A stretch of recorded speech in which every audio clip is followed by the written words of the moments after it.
Okay, we are streaming. We're streaming, we're doing a thing. Let's see if it updated. Yes, yes. Nice. Let's post the link.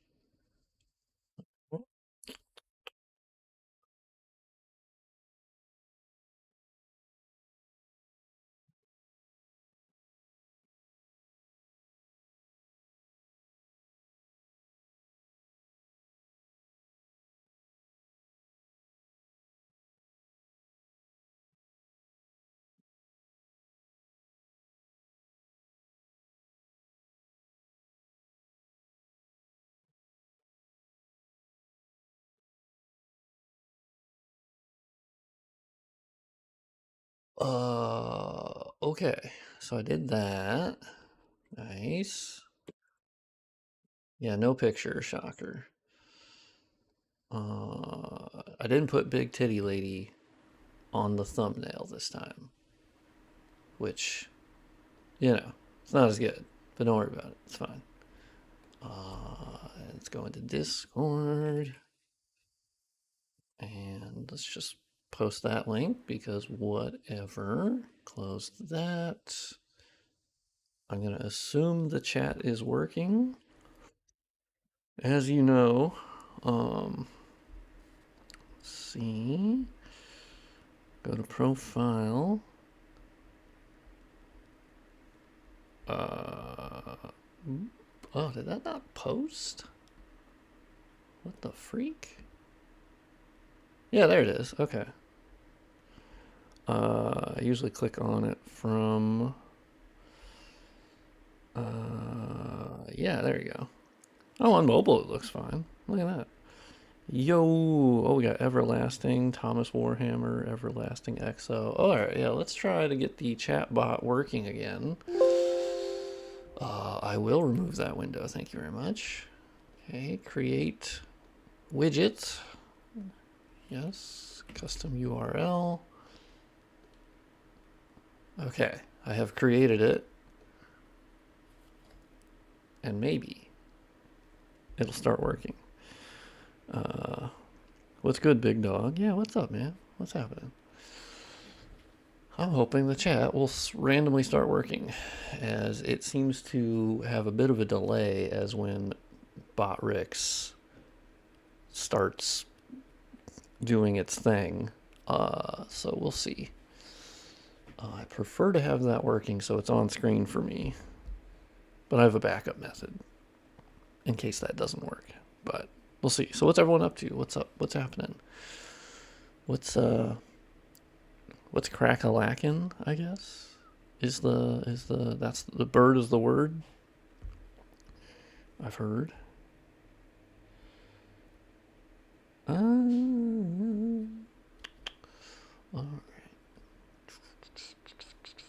Let's look at my notifications. You gotta love to see it. Yeah, what the hell's going on with God of War Ragnarok being announced for PC imminently, or they're thinking that it is? Like, are we kidding me? I mean, it's a good game. Don't get me wrong, it's a great game. But, damn it. Bloodborne, for the love of God. That's why Bloodborne is trending. It's like, fuck me, man. Do something with it. Holy shit. It's crazy. But maybe it will never. Oh, Jesus Christ. Blue Chew ad. Uh-oh. I hate to see it. Alright, alright. Chatbot doesn't seem to be working. Commands, moderation.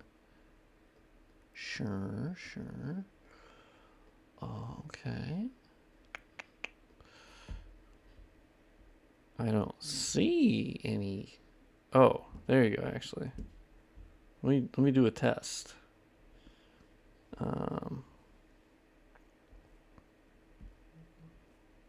Let me do a test. Let me log into my official account. So that way YouTube doesn't think I'm trying to juke the stats cupcake. That would be not good. Okay, let's hit that. There we go. We are in chat, which is great. Love it. And test. It is I. I have said something. I'm hoping that maybe it will work. Maybe not. If it doesn't, well then fuck it. Whatever. I'll just look on my phone as I have before. Yeesh. I'm already logged into the game, by the way. I'm on the character. I don't know what we're doing. I don't remember. I think we're getting Lord Souls, right? Because I think I only have the one. Yeah, a Bed of Chaos. So I have a lot to go. I mean, I've done like the shittiest one, right? I need to... Oh yeah, I was getting the Crest of Artorias. So I got that. So I can basically kill Sif. That is accurate. Let's do that.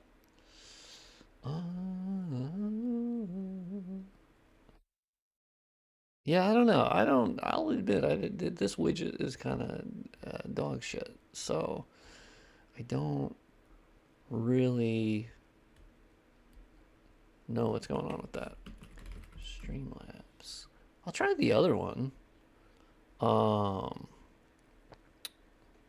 this is with Twitch technically. So we'll see. Bum, bum, bum. I don't think there's any super cool info here anyway. Chatbot. Chatbat? No. Desktop chatbot.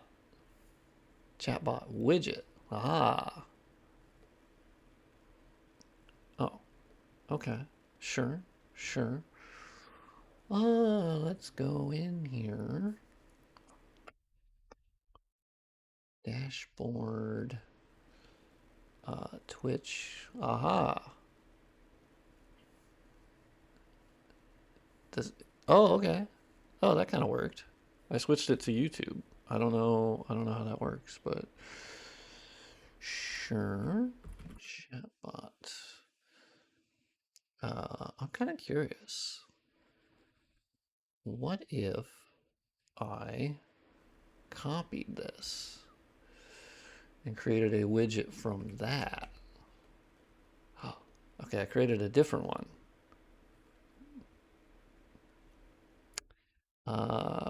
Enable custom HTML? No. I'm sure this is the most interesting stream content of all time. You know. But it gives time for people to get in here anyway. With the notification and the popping up in the feed. How's everyone doing? What's everyone up to? What's all the big dogs? The dog pack? Is that what we're calling it? Is that our community name? We have to come up with that at some point. I feel like one of these will work, right? It's so much easier with Twitch chat, shockingly. In OBS Studio. Yeah, I did that. Well, one of them will work, right? That's how this is gonna work. So we'll see what happens. Once one of them works, I will then take the borders off of them, and they'll be less noticeable. But we'll see if they somehow snap into fucking working. If not, I'll show the old chat through OBS. And that way you guys can at least see that. And then I can just look on my phone. Okay, Chamber of the Princess. We need to go to Undead Parish. Because we need to kill Big Doggy Sif. And I'm not happy about it. I'm not happy about it. If anything, I'm depressed about it. I think I'm gonna hate it.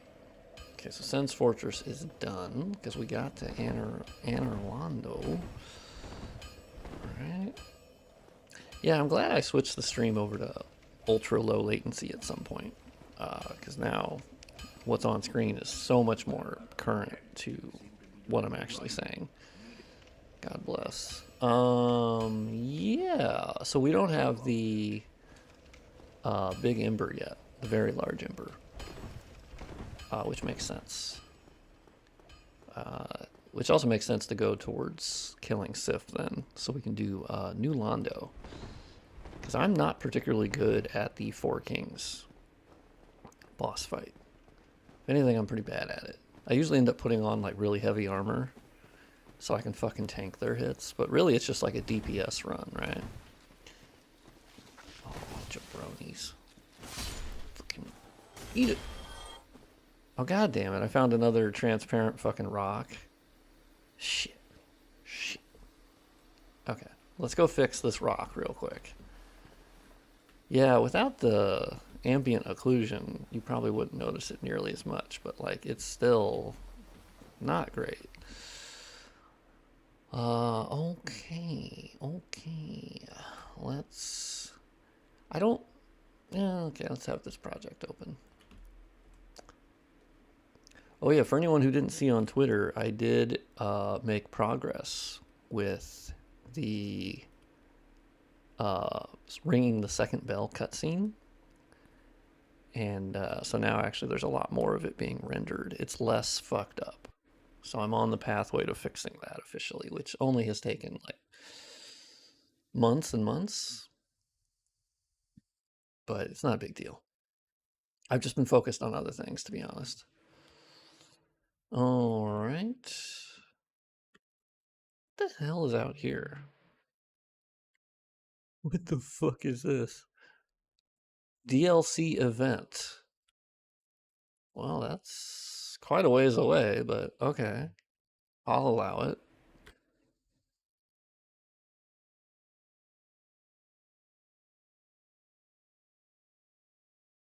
Oh my god, one of the chats worked. Holy goddamn shit. Baby. Oh my god, it worked. You love to see it. Hey man, just tried this re-remastered mod and it is absolutely fantastic. You're doing incredible work. Wow, thank you. That's so nice. Yeah, so nice to hear. It's been a labor of love and madness, but it's been a lot of fun to work on too. And obviously the whole thing has, you know, kind of granted me by luck a community, which is awesome. Hello, sexy people. That's another good intro. Yeah, that and big dogs. Hello, sexy people. What? Okay, so where's the first rock? Yeah, it's this rock. 1502. Thank God we have chat working now. I think that's the Streamlabs one, which is fair. Yeah, okay, let's go to Dark Souls Remastered. Map 1200 for Dark. Oh, 120001. I'm here for the booba. Yeah. Well, we'll see if my character has enough booba to fulfill that. I feel like probably not. I mean, I'll probably see Guinevere at some point, right? All right. So let's go 1502. I did make sure to change the thumbnail so it wasn't booba themed as much this time. Okay, so what is this? Oh, okay, yeah. So for the uninitiated, just for a funny, like, small tutorial, when you're looking at your MTD entries for every surface, what you're looking for at a glance is by default, like the most basic MTD that they use is M, DB, and L. And so I don't actually know what the map or the M stands for. I assume that's just map or something. And then D is for your diffuse map, your albedo texture. And then you'll see on some of the other ones, yeah, so MDBL, B is for bump mapping.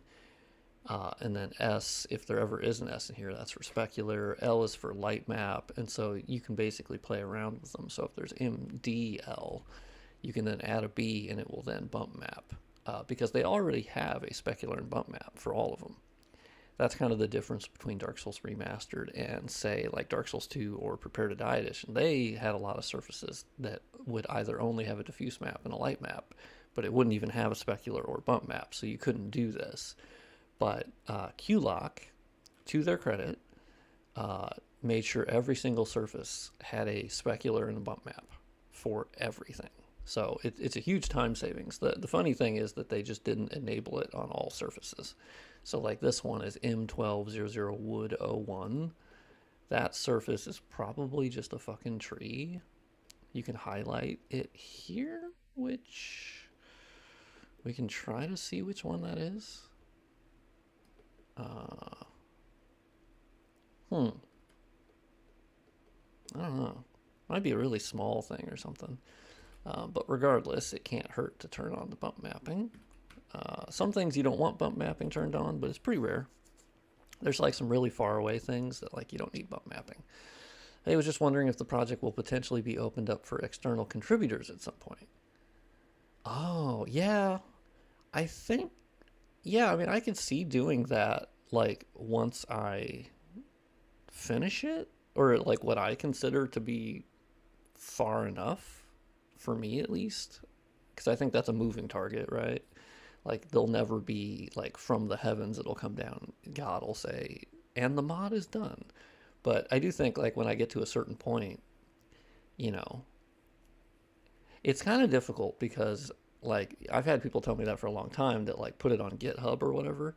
Unfortunately, GitHub is really goofy when it comes to like larger file sizes. And so you'd have to like post it there but without the textures because that's basically where all of the size is, or at least most of it. And because I'd be fine with that if I just basically released a version for people to endlessly contribute to and modify and do whatever the hell they wanted to. So if they wanted to like fork it off and then just kind of go in their own direction, I think that'd be really cool. And people could do like their own remixes of the mod and kind of endlessly, like if it could be seen as a platform for other mods, I think that's cool. Like if they wanted these changes and then they could basically just use it and then develop their own mod on top of it. So that way there's no, because that's kind of the classic thing in Dark Souls modding, right? Where they affect the same files so they're not compatible.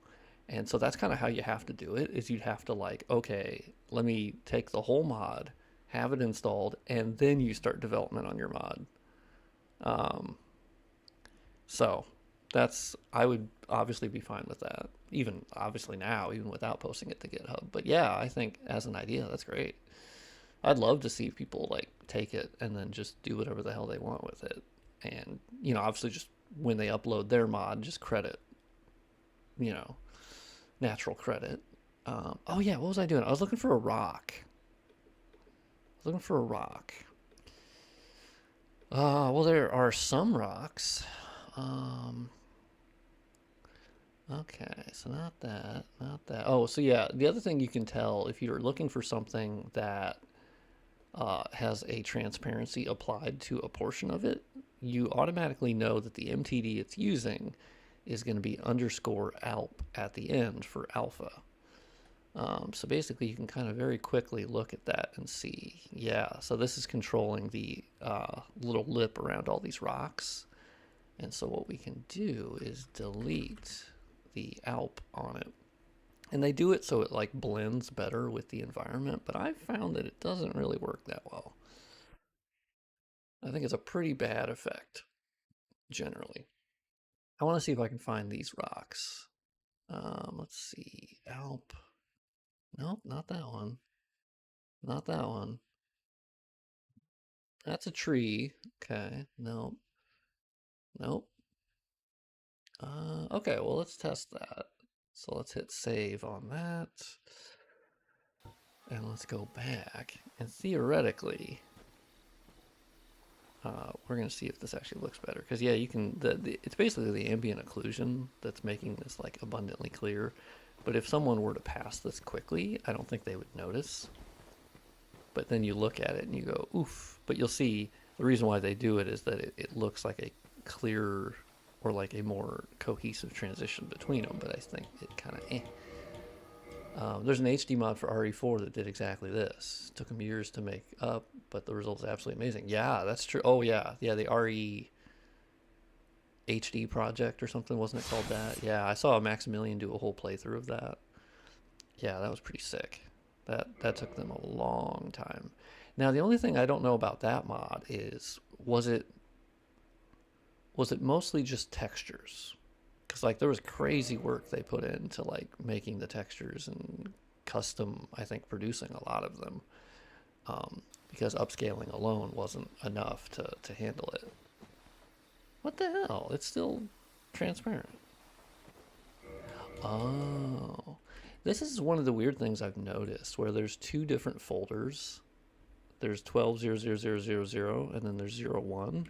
And then normally you want to line it up with what it says here. 0.1, because then there's Dark Root Garden no DLC, but that isn't openable.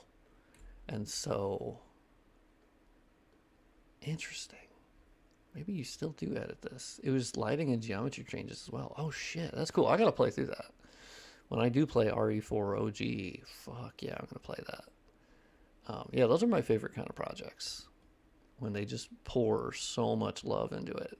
And the only way you can do those projects is if you just like adore the game. Um, Interesting. Okay, so yeah, that other folder is not the right one. All right, so let's go in here again and find our rocks. Yeah, I gotta check out the RE4 mod like before and after. I really, because I just was watching him play it, and I've never played through RE4 myself. They even went back to the original source texture locations to take newer, higher resolution photos. Dude, that's so crazy. That's awesome. Holy shit, that's so cool. That's heavy metal. That's, oh, I respect that so much. Oh, nailed it. Okay, cool. Okay. Oh, and then let's turn on bump mapping. For a couple things here. Okay, let's hit save and let's try that again. That's crazy. I wasn't sure how the mod tools. I know RE games generally, because they were using the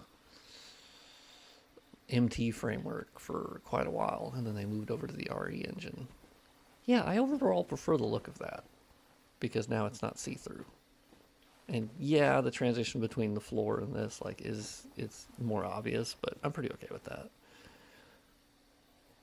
I'm pretty okay with that. It's insane how they found the exact archway or stairs. That's so crazy. That takes a level of dedication that's just unbelievable. It's so cool though. To have like dedicated communities like that that are. Oh my god! Look at, wow. I gotta do it to all these rocks here. Like, look how bad that looks. When you tilt the camera. No, no, no, no, no, no, no, no, no. We're not putting up with that. We're not putting up with that. I get why they did it, but no, no, no, no. I'm putting the kibosh on that. That's nasty. 1510. Okay, so let's crack open this dude. All right, what do we got? What do we got? What do we got? All right, looks kind of jumbled. Oh, Jesus Christ. Yeah, you'll notice some of the models they don't load correctly in like these editors sometimes. Remastered was pretty fucking wonky with its models apparently. Oh baby, there we go. Okay, cool. Yoink. Done. All right, let's go back. How's everyone doing in the dog pack in the in the big dog world? I don't know what to call us. Oh, I can exit off my phone now. Has no mileage, but I appreciate your work on this because DS is one of my favorite games. How much investment slash overhead is involved? I mean, I've spent at least 1,000+ hours in it. I'm coming up on a year's worth with like short breaks in between working on different mods. But it's mostly just me, and it's usually 8+ hours per day, or 10 hours, or 12 hours, or I don't see it as like work, so that's part of it, is that I just really enjoy it. Um, and I don't actually stash my changes in a repo. I should. But my problem is that the way that the repos function is they don't like large file sizes. And I know there's like that weird version of GitHub that is meant for large files, but then I started looking into the instructions for that, and I was like, oh, Jesus Christ. I really just want to make an account and then upload them, and it was like, no, you got to set up a server, you got to do all this, and I was like, oh, Jesus Christ. Yeah, for me, it's a passion that like I just love. Yeah, SVN. Okay, I need to like actually do that because it would be helpful to. I basically always. I mean, basically, I'm doing like the really manual, lazy way where I have the older versions. And that's actually kind of the benefit of uploading them to like Nexus mods. And basically I can download any of those when I need them. Now, of course, if Nexus mods just explodes, that doesn't really work. But edit and inject new geometry. Yeah, I mean, certainly, yes, it's technically possible. You can. There are ways of. I think the best way to do that is probably going to be through the Blender Soulstruct program. Perforce. Really? Okay, I'll look into that. Because that, straight through Blender, and so you could import FBXs and whatnot, and then maybe find a way of. The thing is, I haven't done too much work with like rigging or any of that, so my models would probably be just more so trees and whatnot. I've been hesitant to do any big changes like that, as I'm focused on keeping the original like feel of it, and so like the geometry density I'm upgrading that mostly through parallax occlusion mapping or better normal maps, so just as perceived geometric density. And that way it keeps the like original feel as much as possible, versus I think there could be the habit of like, let's pull in some models from DS3, and I'm like, yeah, but I think they'd stick out a little bit more. Not that I'm like opposed to it, but I'm basically taking the original models, and then you can very easily just spread them out. Like if there's an area with trees, you can make more trees. You can, and now that we can edit collisions as well, that's a big part of it. Although currently that's being wonky with Blender Soulstruct, so that program will be updated again to hopefully make that a little bit more functional. But at the moment, I'm mostly just editing as is, and then adding like more distant detail. And it's kind of fun how freeing Dark Souls 1 is. When I started modding this, it felt so like insurmountable, because it felt like you couldn't move anything. But in reality, once I figured out how the systems work, and DS Map Studio is just so awesome. Let me get this rock real quick. Let me find. There we go. Nice. Let's get rid of that alpha portion. Yeah, it's kind of crazy. When I first like thought of this project, I ended up restarting it. That's what started in August of last year, was me rebooting it, because I had just made a lot of fuck ups, and so I ended up starting it from scratch, and that project has now continued all the way until now, which is crazy. Like, had I known how much work would go into this, you do wonder like if you would have started it. But it's just crazy how many files I've touched now, and how many, like, it's just unbelievable. But I love the game. It's my favorite Souls game, and I think a lot of that is due to it being my first. But I also have to say, there's a testament to like the fact that I literally live in this game. I've been in this game for so long. I'm like going on 1,400 hours on this, and that doesn't even include Prepare to Die edition. And I still like playing this game. I just like being in the game. It's crazy. And I'd say the next one is like Dark Souls 2. I do enjoy being in that world, because I got my start with Dark Souls 2, and those were the first mods that I made, But I'd say Dark Souls 3 is my least favorite as far as being in that world and modding. Like, I think Dark Souls 3 is a better game in many ways than DS1 or DS2. Obviously boss fights, and then the combat. But man, I don't enjoy being in the world nearly as much. I really don't. And part of that's like on purpose, right? because it's obviously meant to be bleak as fuck. Oh man, I fucking wrecked his bitch ass. Oh, we got Spellcaster. So, oh, DS, yeah, DS1's still my favorite. Yeah. People end up remodeling? Yeah, absolutely. Yeah, I can see that. I can definitely see people, because I've toyed around with the idea of like bringing them up in Blender, and you can subdivide and then you can kind of smooth them out, and so you can definitely like update the poly count without like dramatically altering them. That is certainly in the cards. I have 157 days in DSP. Holy shit. Personally, I do think they're going to remake Dark Souls 1 at some point. I think that of the games, I think it's the one to get it. I don't think they'll remake Dark Souls 2 just because I think that's too difficult I think DS1 is a clear enough vision outside of like Izalith, right? Like Izalith we know is very much I'm trying to think of the right word. Not finished. But even so, like the version of Izalith we have, they could obviously make that like have more fidelity. But I think Dark Souls 1 is also the most universally, like there are people who don't like Dark Souls 1, but I think the community overall is more favorable to Dark Souls 1 as a whole than it is to Dark Souls 2 or 3. I think Dark Souls 3 obviously is the best selling. But among the hardcore community, I think you'd find more crossover of people going, I like Dark Souls 1. There's things I don't like about it. I don't think they will. They clearly don't care much about DS1.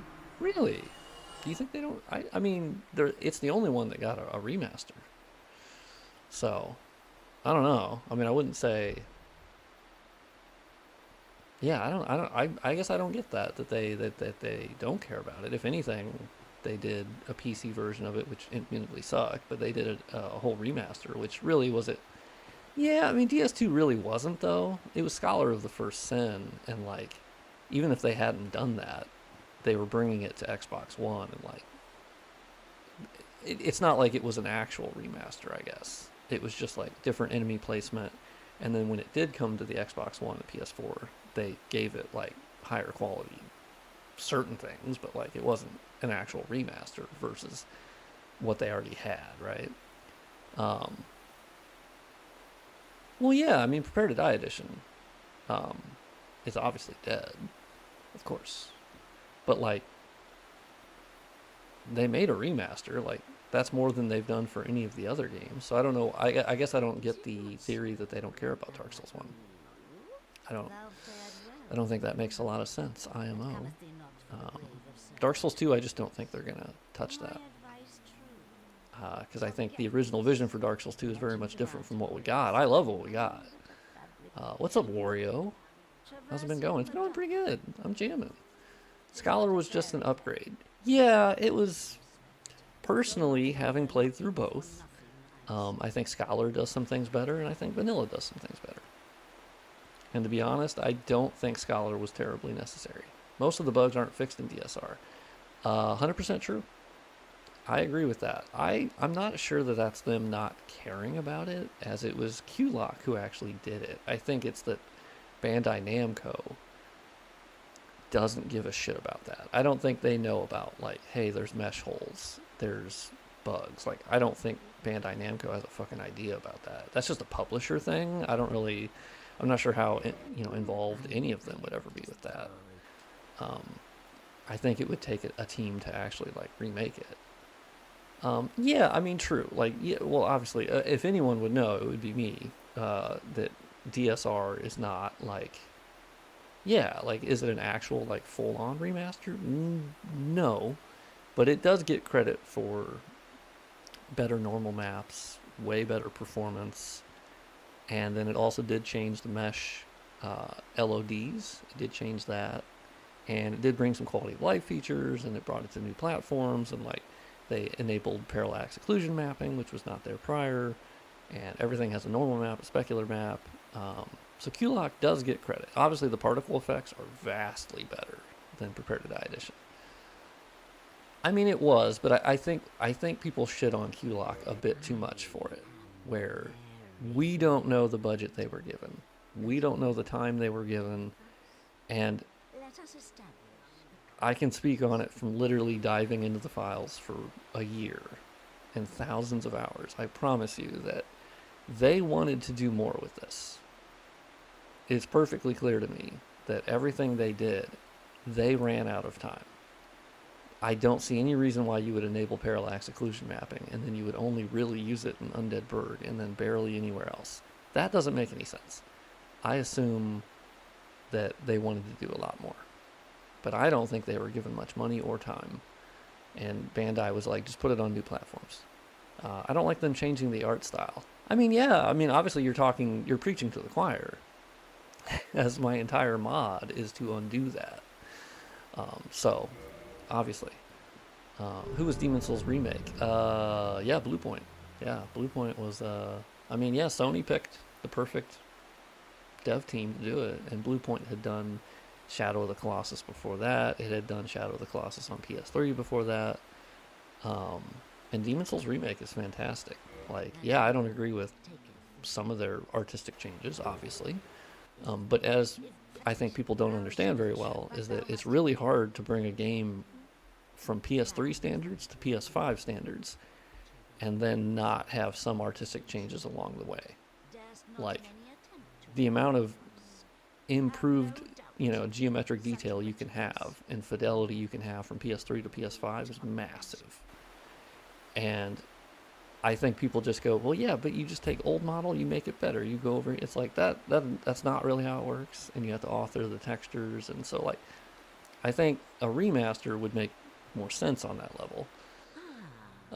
Sadly, they did actually have a PS4 version of Demon Souls Remake, but they never released it. I don't see that happening for DS1 unless it's a Sony exclusive. Yeah, the investment necessary, right? Yeah, it's one of those things where, like, Bandai Namco, are they ever going to do a remake? I don't know. What were the stylistic changes made to DSR? DSR did most things pretty okay, but it did seem to pare back a little bit on depth of field. Some of the textures were washed out, and they lost some of their contrast versus Prepare to Die Edition. Some of the lighting params for the areas were less likely. Well, mostly it was just washing out of general aesthetic.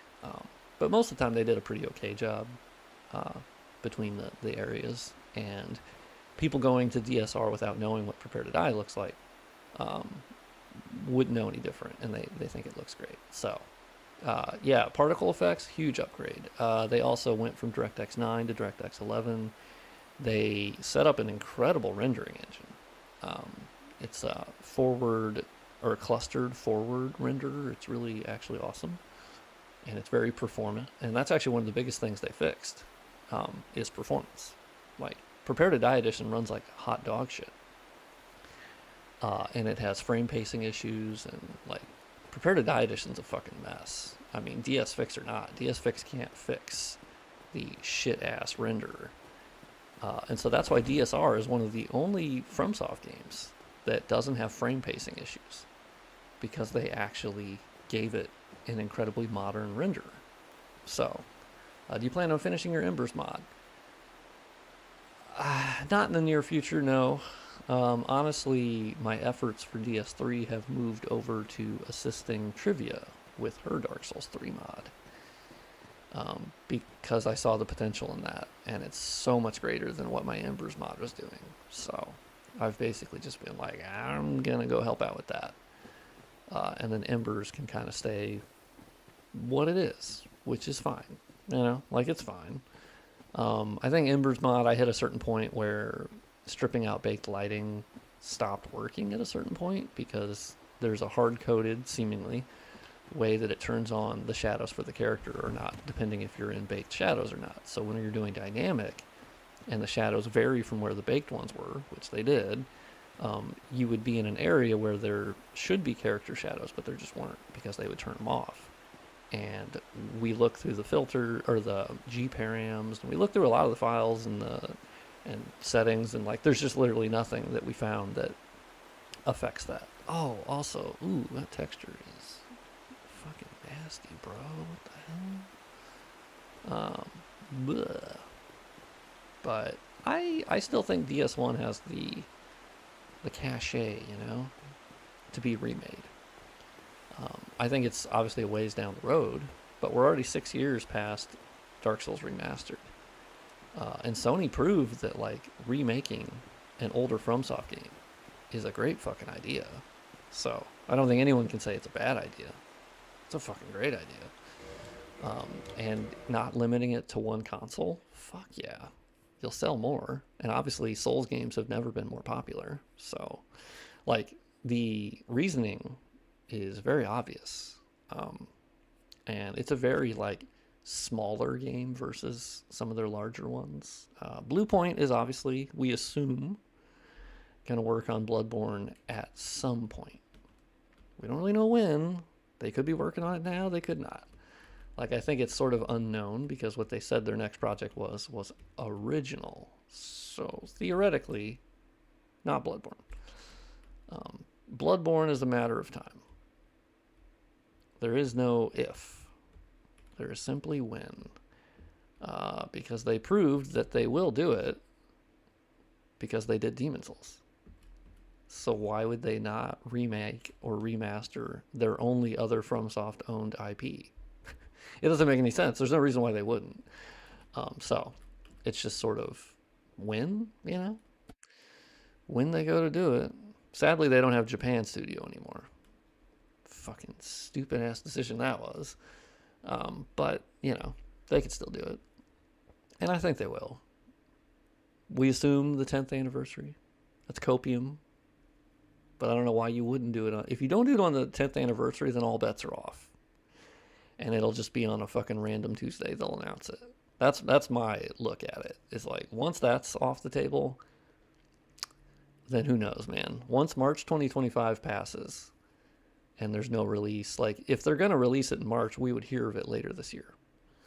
Uh, we'd probably hear about it either at E3-ish time, which there's no E3 anymore, but you know what I mean. Or we hear it kind of in the fall is when they would announce it because we all know that game would do gangbusters. And I know people are still out there thinking that Bloodborne is somehow they're going to put it on PC first, and it's like absolutely not, absolutely not. I promise you, they will take a lap through the PS5 or PS5 Pro first, and then make absolute fucking bank on it, dude. Such bank, and then they'll put it on PC. So, but it is a mystery. I think the bigger mystery for me is not why it hasn't been remastered at this point, because like it's been long enough, and like maybe it slipped into like, well shit, now we just got to remake it, it's been long enough.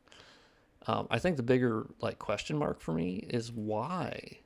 So Bloodborne came out in 2015, and then they did the Old Hunters DLC, right? And I think that was closer to like late 2015, 2016. I don't know, somewhere around there. But anyway, the PS4 Pro came out in 2016, and for whatever reason, they upgraded a lot of the other games to run at like 4K 30, right? Like a checkerboarded 4K, of course, for the PS4 Pro. But Bloodborne got nothing. That I actually find more interesting. Why? It was a Japan studio / From Software production, a Sony owned IP.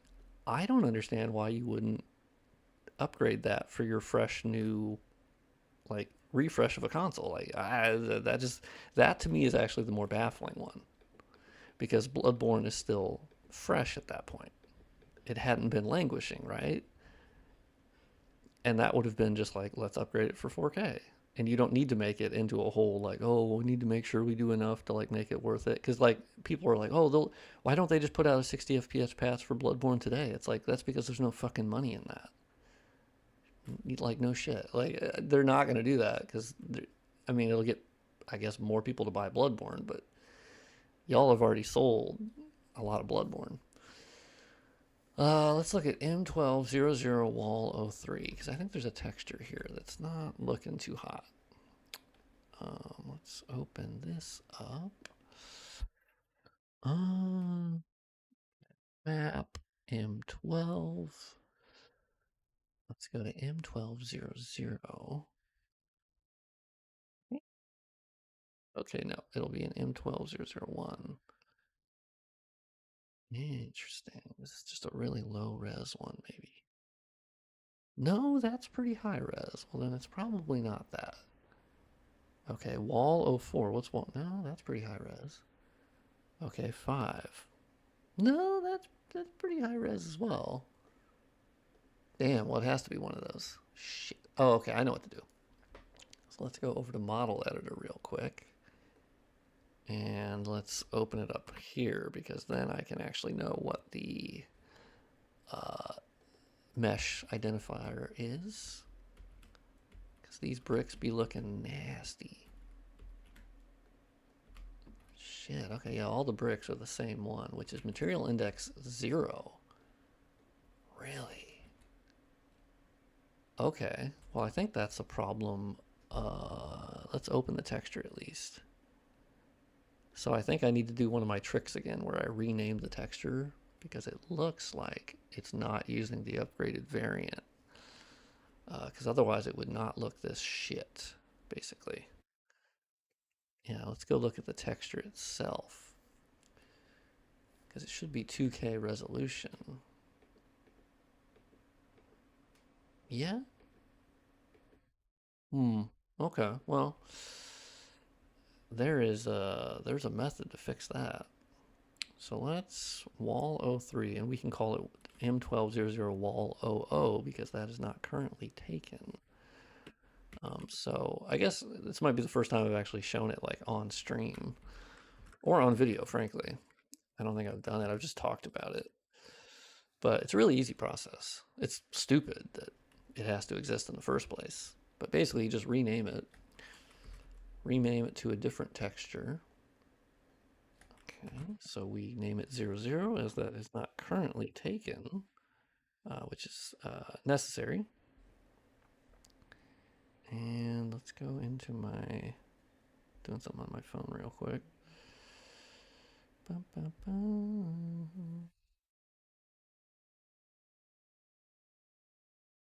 Oh yeah, my chat stopped working. That would explain it. Son of a bitch. Well, that sucks. Huh. Alright. Lighting's different, bonfires. KOTOR Remake, yeah. KOTOR Remake, that's in development hell, it seems. Can't wait for my shitty Bloodborne PC port. I don't think it'll be a shitty PC port. I think we're past that because who's streaming here? It me. Is it possible to have dynamic shadows coming from the bonfires? I don't think so. Not as far as I've seen. Frankly, like, this engine just doesn't seem to have the functionality for directional shadow casting from things. It literally has sun shadows, essentially, like world shadows. And that's it. Like the shadows that were ever being cast from the character that you saw indoors, the only reason why that was happening is that it was a sun shadow. And because they had turned off shadow casting for all of the buildings, that shadow was still being cast even indoors from the sun, and that's how they would trick it to make it look like it was shadow casting. But as you would notice, your shadow from the player was never directional or being changed or moving based upon the light source. None of them have that. So I'm assuming there's obviously anything is possible. So maybe. Does your texture pack in DS2 include the trivia armor rescale? My texture pack. The big one? The big 30 gigabyte thingy? No, that doesn't include any of Trivia's awesome textures. Light Souls, yes. Alright, let's save the Witchy B and D. Update it so it knows to store the new name of the texture, which is wall 00. It's hilariously stupid that we have to trick DSR into doing this. This is also one of the interesting cases of like, this isn't a problem for Prepare to Die Edition. This is only in DSR that sometimes there's surfaces that just do not play nice. and they will refuse to be upgraded.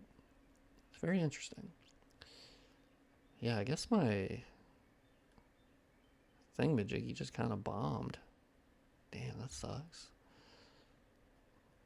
Yeah, my screen will freak out for a second. Alright, well, let's open something up real quick.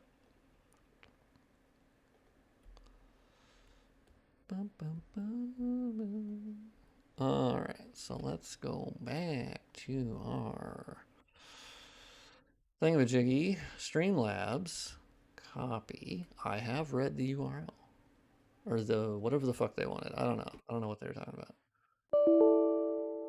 This URL already exists as a window. Oh, does it? Shit my ass. Okay. Are you sure about that? Are you sure it already exists as a window? I don't think it does. Maybe. I don't know. We'll see. We'll see if the chat randomly starts updating again. I don't fucking know. Anyway, what was I doing? Yes, I was editing the Witchy B&D folder or file. So we're going to tell it to repack the new texture, or new texture in air quotes. It's not truly new. We're just repurposing it. Oh my god, test, it worked. Thank you. Thank you, Dima. Dima Rich? Dima Rich? Okay, so I made a new entry there. We will now copy it by basically copy this, and we paste it into this new entry that we created in this XML folder or file. We save the text file. I know everyone will be like, oh my god, I can't believe you're not using Notepad++ or some better XML editor. But honestly, I like the simplicity of Notepad. It just show me the text. I don't need highlighting. I don't need a bunch of bullshit. And I know people are going to be like, oh my god. But I kind of like not having it. All right, so let's get out of that. We should be able to repack it now. Okay, our new air quotes texture is stored there. And I think I already, oh shit. I already forgot which one it was. Oh shit. Okay. Let me open up my Prepare to Die project. Okay. So let's close that. Let's open up Darkroot Garden. Let's fly over to where we were at, which is in front of Sif's area. Aha, it was 2105. Okay. Oh, there's my 2105. Okay. So the wall 003, we are simply going to change to 00. And theoretically, this should make it display at a higher resolution. And if it doesn't, we then know that the texture is just being spread like the way that they're scaling it. So if we try going to 4K on it, we'll see if that actually helps. That's our backup method. Okay, so let's do that. Let's go back to our game, finally. Oh, damn, my coffee went cold. Shit. Ah, it didn't really make an improvement. Interesting. They must be scaling it, like, in a weird fucking way. In DS2, they made wonders with shadow casting, and DS3 lacks that too. It'd be used so much to highlight the beauty of DS1's locations. Yeah, for sure. I mean, DS3 does have all of the shadow casting that DS2 does. It's just the DS2 had a clarity to its shadow casting, in that it was not being occluded by like a shit ton of fill lights and point lights and specularity, and so like the bonfire shadows in DS3 are really hard to notice. Man, this door texture. I don't know about that door texture. Hold on. Let me check this shit out. Yeah, I'm hoping that at some point we could figure out like how you make a point light shadow casting, but thus far I've seen absolutely no documentation of that being possible. I mean, anything. Once again, anything is possible. Okay, so let's open up this object, which is object 2111. I'm getting pretty used to modding on stream now. It used to stress me out more, but now I just kind of do whatever the hell I want. And I used to be like, oh my God, what if they're looking at what I'm doing? And what if I don't know what I'm doing?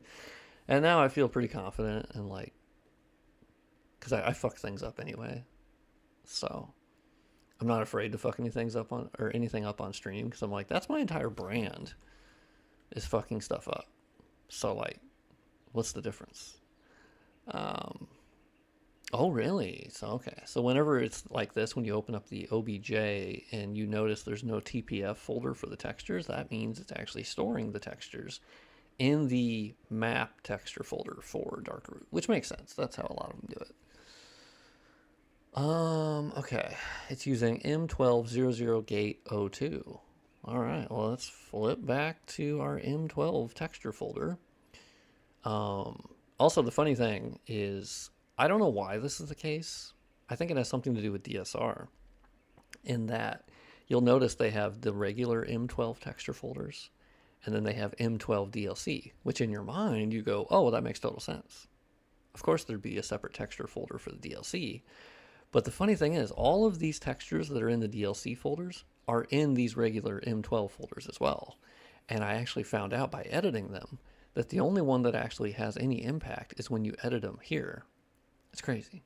If you could improve something with your current workflow for this mod, what would it be? Oh God. I mean, it would be actually documenting things, having a more structured like process. But then again, I think that like my process is admittedly, I mean, I've improved it over time. Yeah, oh yeah, sorry about that. Yeah, the chat did mess up earlier that I didn't see all the messages. Um, yeah, I mean, my workflow has gotten better as far as knowing what to do. I've just had to do it in a very scattershot method to like understand, because I'll figure something out in one map and then I'll bring it back to the other maps I'm working on and then rinse and repeat like over and over. But generally, I think documentation, if I was less lazy, I'm generally exhausted enough by doing the mod work. The mod work itself is fun for me, but then documenting it and making videos and then streaming and then Discord messages and then Twitter messages and then emails and then, you know, you have the DMs, the pending messages. And with all of that, I've been really bad at handling that because I'm an introverted person. I'm very introverted. So my social battery is very small. And I then just sort of, I don't know, I run out of gas and I just go, okay. So it's almost been just by necessity that I have to not put as much effort into certain things, if that makes sense. I only have so much energy, so I end up just being like, you know what? Like, if I don't track everything perfectly, it's fine. I think it does make it to where it's hard for me to work with other people because I'm just not good at that's like an extra level of stress. So I've branched into that with working with trivia. Um, but honestly, she's doing like 99% of the work, and I'm just there assisting and like messing with certain files and then any knowledge that I have on anything and what could potentially speed up what you're doing. Um, I guess I'm not really concerned with that, to be honest. I'm not really concerned with speeding it up. Um, well, okay, yeah. I mean, if there was a script, um, really like the 95.3. Oh hell yeah, yeah. Sorry about uploading a new version like the day after another version, but like it had enough bugs. I was like, oh shit. Yeah, I mean, there are certain scripts that like I don't know. I think there's certain things of having to. If there was a quicker way that I could create a texture instead of having to go into the text file and then add the listing for that and then create the tpf.dcx, and then part of that is just how DSR functions.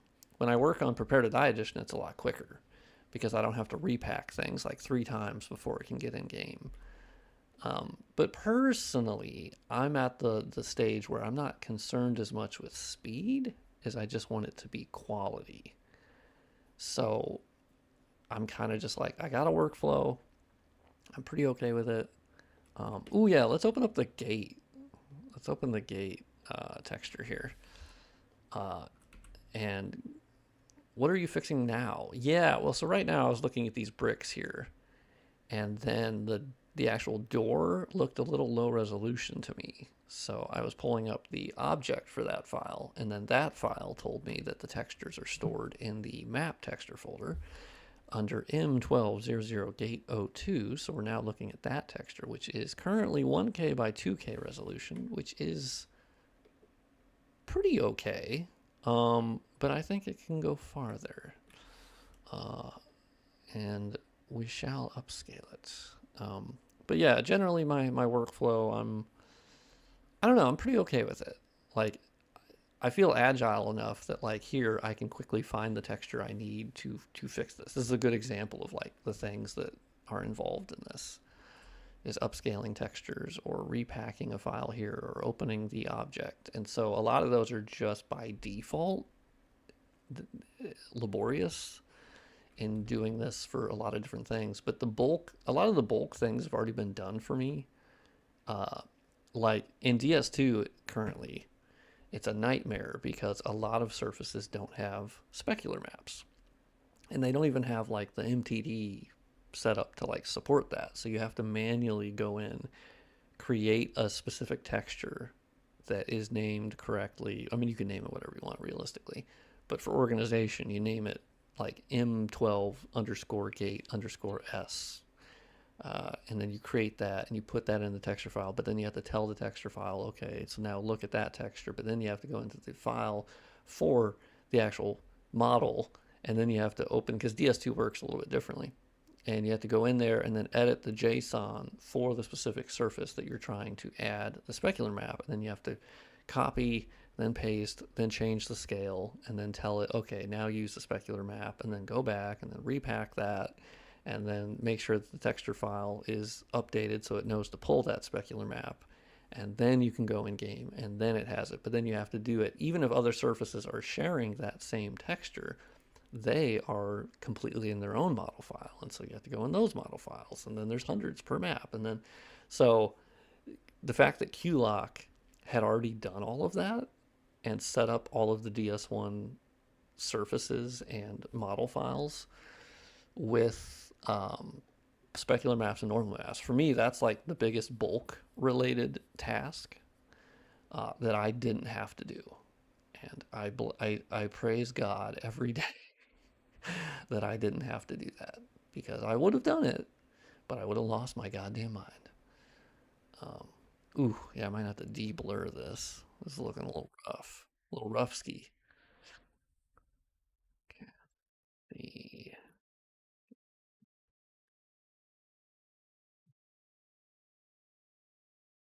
Okay, Upscaler's doing some good work on the finer details. The texture certainly looks kind of fucking weird. I'm assuming this is like a lip where it like goes over to another edge or something. It's like wrapped around, but like it looks weird when you zoom in on it, right? Let's see if we're not losing any specific detail. The upscaler is quite good on its default setting, and then I kind of crank the settings to my own liking. But generally, we have a good increase in detail here, and it's not removing the original intent of the texture. That's the general goal. Um, Maybe a little bit more de-blurring, just a bit. Okay, let's test that out. See how that looks. I can also generate a new normal map, but generally the normal maps on some of these surfaces look quite good, so I don't have to edit them. Even if they're lower resolution than the albedo, but generally I like to have them to be the same resolution. So let's check the texture. It is DXT1 or BC1 DXT1, which we assume, but with DSR, you never know. Every once in a while they throw in a BC7 for a standard albedo for no particular reason. I think they just goofed. Obviously, I would prefer BC7 for everything. That is a weird bulk thing that they didn't do. I don't know why. I really wish they would have. Would have made my life a lot easier. So we did repack that. So let's look how the gate looks now that we repack it in game. Key. Fingers crossed. Fingers crossed.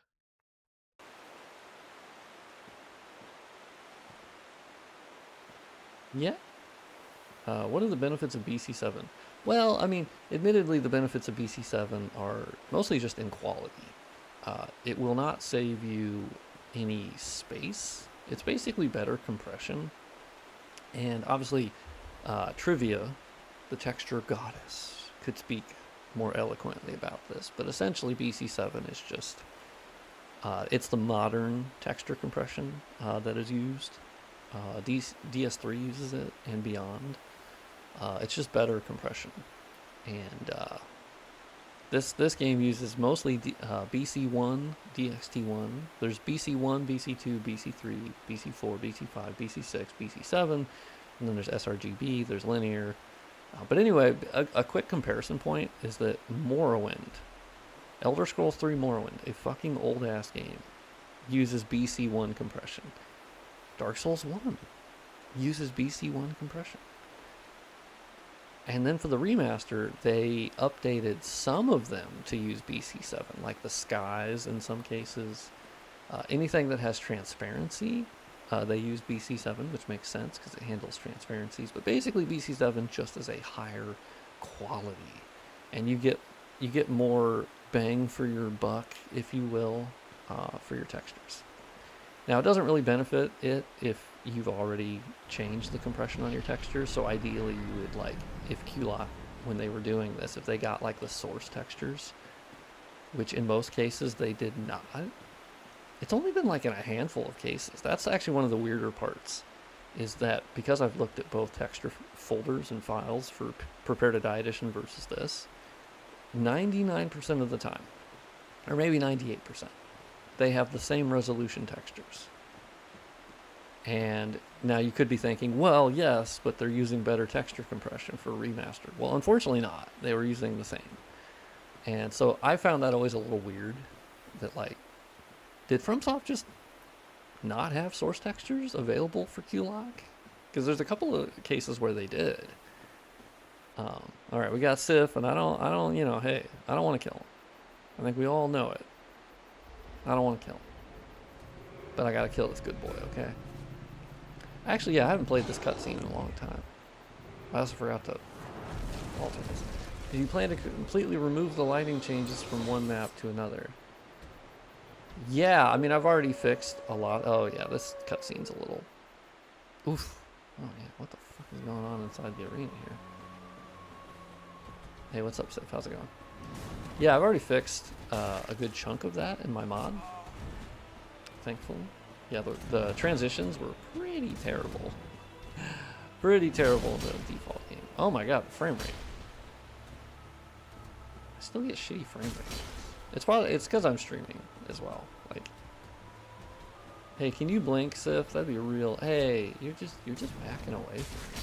That's not nice. Okay, my attack's pretty slow. Ah, damn it. I missed. Hey, you're not supposed to be up on the hill. Bad. Ah, shit, my ass. Yeah, I mean, yeah, that's a good thing, is I've fixed most of the transitions. Now, some of them are unavoidable, because genuinely, if you're going from one map to the other, the lighting is just incredibly different between them. And sometimes you don't have the benefit of, like, a buffer area. So you genuinely do have to just have a bit of a rougher transition. It sucks, but that is just genuinely how their collision system works. Specifically, one of the more noticeable things is, like, when the shadows change between maps, and it's the coordinates of, like, what angle are they at? And that's one of the more noticeable things in vanilla that you'll notice, is when the shadows change their coordinates. Oh, he's hurt. Oh, he's dead. But yeah, I've already fixed or lessened how noticeable they are, in most cases. Alright, so that was cool. Cutscene was a little fucky, but that's because I had not altered the draw params for this cutscene at all. So duly noted. The only thing it's doing weird is it's, like, flickering. Would you be able to add more transitioning points? Yeah, I mean, so technically it's possible, but you get into real fucky territory. where you would need to like craft a new collision and call it a new collision, and then the problem you have is they don't like that, and you need to then use the nav meshes, and then that is a bit confusing, and then you can kind of break the game, and then you can destroy NPCs, and then you can ruin the game. And so like that's why I've avoided most like super alterations of collisions outside of your normal edits. How's the Dark Souls going? It's pretty good. We just got the Ring of Artorias, which is pretty sick. We're on our way to New Londo Ruins. It's gonna be sick. We had to kill Sif. I didn't want to do it, but I kind of also had to do it, you know, because I can't be traversing that abyss without the ring, you know. So that's kind of where I'm at. Yeah, let's go down to New Londo.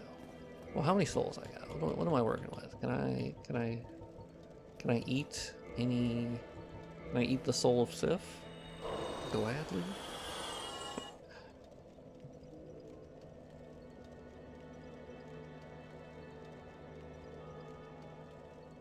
Hold on, I have a DM I am responding to. Please enjoy the Firelink music.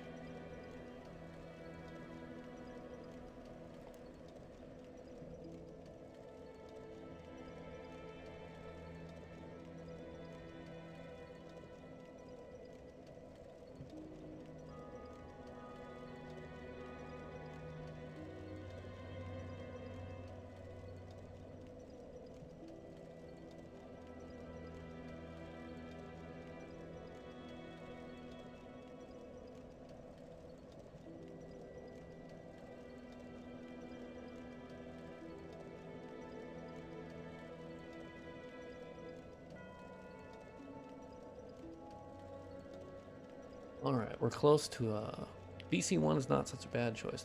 The size is quite small. Well, yeah, I mean, so that's the thing between BC7 and BC1 is that the size difference is nothing. It's a quality difference. But yes, I mean, like, they were already stored as BC1, so unless you had access to the source textures, like, you can still get some benefit from going BC1 to BC7 for, like, big sky stuff, but it's a whole thing. I remember seeing an overhaul mod on Nexus that basically made them unnoticeable. Yeah. I'm trying to think of what mod. I guess for me is that I've looked into it enough that there are always trade-offs. That you can try to make them less noticeable, but at some point you're altering the lighting in some way. Like you are altering either the lighting in the map that you're going to, or you're altering the lighting of the area that you went from, and it depends on how large the collision is that you're coming from versus the collision it is that you're going to. And there is no like graduation in between them. It is literally just on or off, in that you step on one collision from another collision, it automatically turns on whatever the settings are on the other collision. That's just how it works. And so you can try to alter the collision that you're going to if it's splitting between maps. Like for instance, Valley of the Drakes into Blighttown, that portion, those are separate maps, and so that's the most difficult examples where they don't share draw params. So you can't align them on the same draw param IDs because it's in a completely different draw param. So if Valley of the Drakes is using a light ID of 0 and then it's stepping into Blighttown, which is using a light ID of 5, that is a different light ID from whatever light ID 5 would be the Valley of Drakes version. So it's a complicated way of saying that it's incredibly complex, and fixing it is no small feat. And it's also, even when I did that, it was imperfect because at some point you have to make that transition. At some point you have to make the transition to the new area and how it looks. Basically what you can do is, for instance, with Valley of Drakes to Blighttown, what you could try to do is alter the collision that's right in the cave to make it have much more similar lighting to Valley of the Drakes, or somewhat similar. That's complex as is, because you have to copy a lot of fields, because they don't share a draw param. So you can't just tell it to reference the similar look of Valley of Drakes. You can't do that. But you can copy them manually. and then change that, and then change what's in the collision, the tone mapping, all of that. But the problem you run into is that at some point you have to make the transition to Blighttown aesthetic. You have to change to what that looks like. And so you will have a transition at some point. That's inevitable. But if you really wanted to like pull your hair out, but you only have a limited number of collisions up until you get into like straight up Blighttown, right? Like that cave is generally one giant collision. So if you want to try to dice up that collision, you could, but man, you're getting into some real wonky ass shit. And so I've basically done, I think, what is the smart thing? I'm biased, but I think the smart thing is I've lessened the transitions, but there still is one. And like, for me, I'm okay with that because I think trying to chase the like ultimate ideal of where they're not noticeable at all, I think is, I don't know. I toyed with that a lot, and then I ended up just sort of settling on making them less noticeable. Oh, also, I updated the specular maps last night for the wetness in this area, so it's like it looks better. Like they're still really wet, but there's like more surface detail that's being preserved with the wetness. Like basically the wetness, I'm gonna say that like 5,000 times, is more granular, if that makes sense. Because I basically took the albedo texture, and then I actually crafted a specular map from that manually. It was fun. Because by default, specular maps, at least in DSR, are commonly quarter resolution or half resolution of whatever the albedo is, or normal map, or both. And so they're generally low resolution, lower because they don't have to be high resolution, right? But just for funsies, I was like, you know what? I'll make them the same resolution. And I kind of toyed around with the coloring on them as well, because you have to manually color them separately to give you this sort of wet effect on them. But long way to say that, like, I think it looks cool. Oh, I don't have transient curse. Also, I gotta pee. So look at like this beautiful cobble parallax mapped moist fucking surface. I love it. It looks so good. So much better than the flat ass stuff that was there before. So I'm gonna go pee. Is it safe to use online? No, it is not. Not really. Are you using a different particle mod? No, I'm using the default particles because honestly, the particle effects. Wait. Fuck. Uh-oh. Oh, that's not good. I think we're back. I think it crashed for a second. Yeah, it crashed for a moment. That was weird. That was the first time that's ever happened with my streaming. Normally I get no drop frames or no crashing, but okay. Nice lag. Nice time to come in, Magpie. Okay. Let's...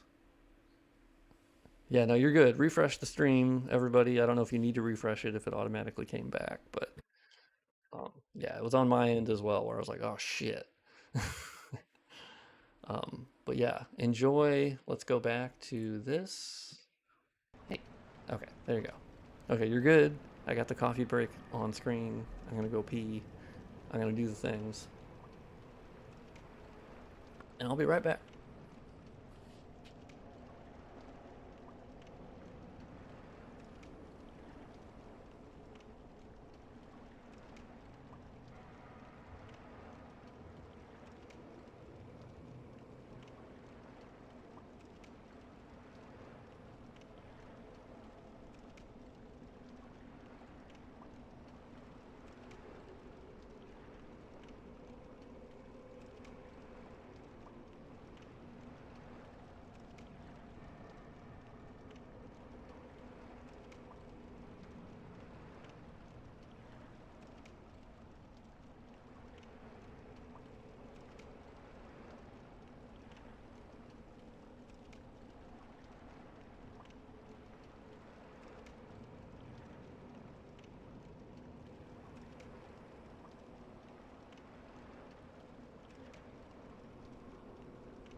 I think, with the recent integration of shader overhaul. Ah, damn. I missed that. I missed the chat. It disappeared. I gotta pull it up. Because now I'm curious.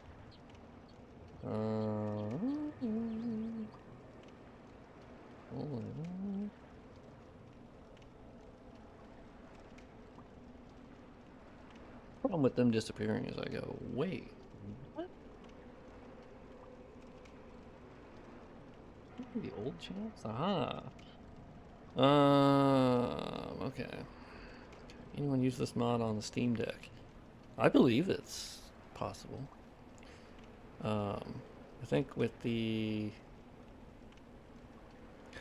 Oh, okay, you're right. One with Linux. That's true. With the using shader overhaul, that's true. I forgot about that.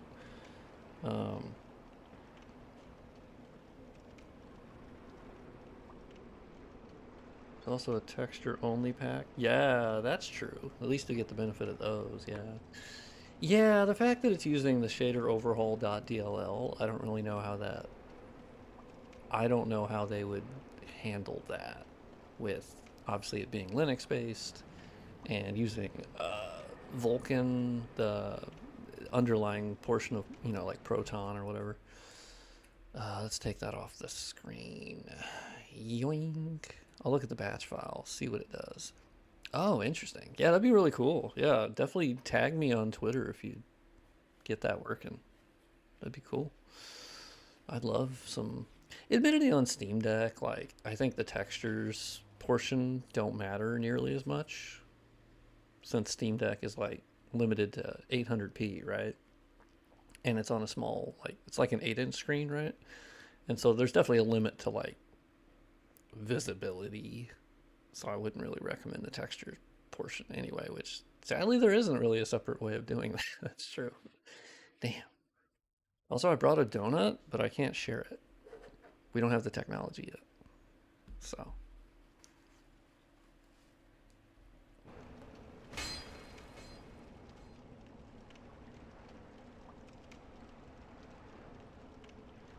Yeah.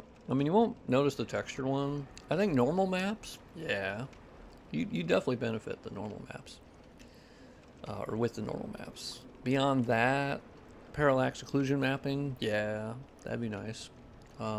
Lighting changes, the way that it looks a lot more like Prepare to Die Edition. The dynamic shadows you would notice. Fixing the mesh holes, objects floating. Yeah, like all of that is noticeable, but like granular texture quality, that's gonna kind of be lost. But the problem is the removal of baked lighting is actually done through the texture files. So it's sort of a, you take the good with the bad there, of like all of the extra VRAM, but it also removes the light maps because that's where they're stored. So kind of crappy. Technically there's another way I could have done the light map related baked lighting removal, but this was the quicker way for sure, was to just affect the light map itself that's being referenced by certain things, as they would do it on a map piece by map piece basis. But yeah, that'd be really cool if it works on Steam Deck. Because I know it did obviously prior to maybe the Prepare to Die Edition version with your mod. Yeah, that's true actually. Yeah, I do have that Prepare to Die Edition mod. And it still has like textures. It doesn't have as many. And then it does have the dynamic shadows. And yeah, it doesn't have as many of the updates and upgrades that this has, but I still think it would be a good way to play it, for sure. Unfortunately, like, Prepare to Die Edition still runs like dog shit. Even, like, because I run Prepare to Die Edition through Vulkan already on Windows, and that's the same thing that the Steam Deck is doing, just with an enhanced version of, like, Proton, which is under the hood using, like, DXVK or whatever. And, yeah, I don't know. I think you'd obviously get better performance running DSR. Mr. John from SoftServe, are you aware of the bug when you enter Blighttown? Yeah, I've heard of that, that apparently it's like all black, like the textures don't load or something. Do you have access to the various light map textures in the game? Oh yeah. Yeah, I have access to all of them. They're stored in the individual texture folders for each individual map. And they're labeled the same as the map pieces. So like if there's a map piece that's M1204, It's then stored as like M1204 underscore lit dot something something dot TPF dot DCX, and then it's just one DDS file, and I can basically bleach it if I want, and that gets rid of it. The weird thing is I've entered from there, and I've never had the textures not load. So like, Awesome could potentially run some really good bakes in Blender. Okay, so that's the thing that I currently I want to rebake the lighting. I do. I absolutely do. That's one of the last like big things I want to do, because the shadow more artifacts that we're having is because this engine was just, at this current iteration of it, was never meant to have dynamic shadows on this scale. And I want to rebake the baked lighting. And because most of the stuff is stationary, it obviously doesn't need dynamic shadows. I'm only doing it because it was more accurate and they look better than the baked shadows that have not aged well. But oh my god, I would love to rebake the lighting. I just wasn't sure how to do it in the way that DSR would accept. Like, I guess I'm sort of an idiot when it comes to light maps. Like, I understand how the DSR light maps are, but I'm like, the Blender light maps, how, because I can pull in the map pieces using Blender Soulstruct, that little plugin for Blender, but like baking the specific lighting for that specific map piece and saving it in a light map that would work identically with DSR, I guess, is my sort of question. Yeah, it's too big of a scene for dynamic shadows, 100%. That's where, because even the funny thing is that shadow more artifacts were already present in the base game. But yeah, now, so that's the interesting thing. They don't seem to have proper cascades for the shadows. They have like a shadow fade setting and shadow, but unfortunately I've messed with like the 5 different settings that you can use for dynamic shadows, and unfortunately none of them really work that well to tamp down on the more, because I think it genuinely, and it also is area specific based upon how large the area is. And so Anne Orlando being like the largest, it has something to do with, people that are smarter than me have told me it has something to do with like the origin point of the map and how far away you end up being, and like how it's rendering the shadows. And there's just, it's too much specifically for this engine. It just goes, I don't know what the fuck you're doing, because in reality none of those should be dynamic unless it's a moving object. So that's why in Anne Orlando originally the only one that really was dynamic was the elevator, because it moved, so it had to be dynamic. And for me that's the goal too. Like, I don't want to be doing any of the shadow casting if I don't have to, because it's useless. It's wasteful in terms of performance, you know. And sometimes it doesn't even look that good. It looks better than the baked ones. I think it's literally just a precision issue. Yeah, and the size of the space. Yeah, I wish I could somehow alter the shadow resolution. I have found absolutely no setting inside the param files, even when you crack them open. I have found absolutely no way of affecting the shadow map resolution. And it's similar to like the planar reflections, because interestingly, between Prepare to Die Edition and DSR, they did actually update the resolution on the planar reflections.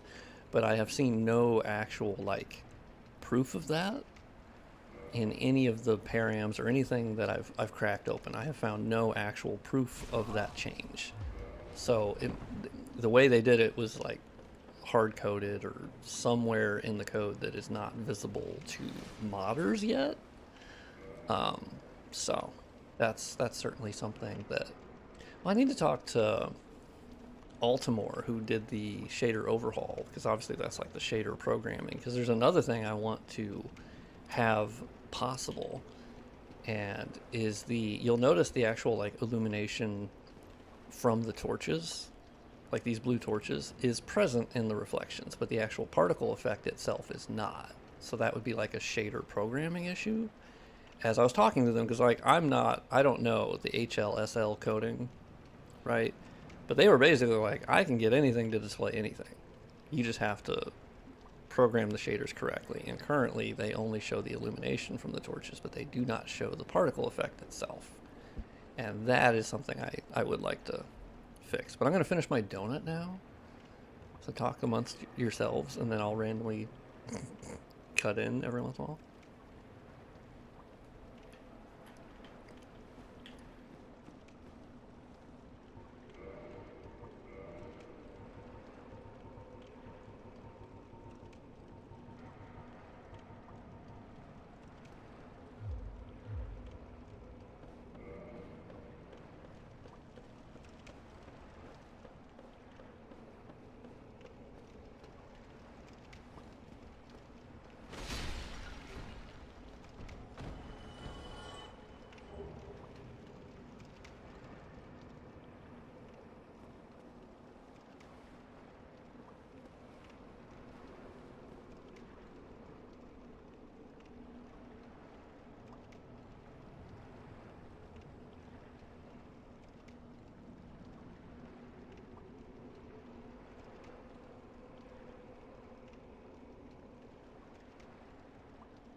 Black textures in Blighttown if I go this route.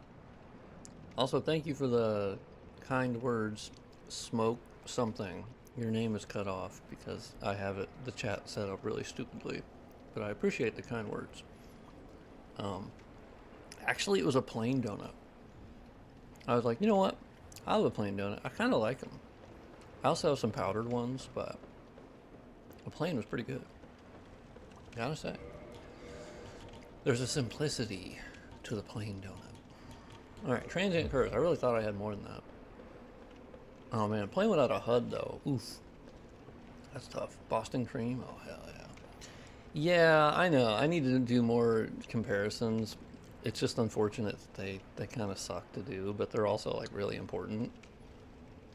I get the texture bug without going to the tomb. Really? Interesting. I guess I can try running there. Huh. I'm curious. Yeah, let me run to... Oh yeah, we go through here. I weirdly never had the bug. I don't know why.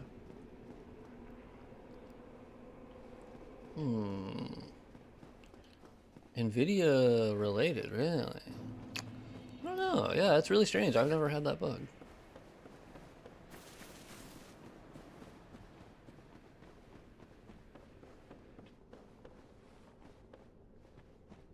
Yeah, this is how it's always looked for me. Just, you know, standard Blighttown textures.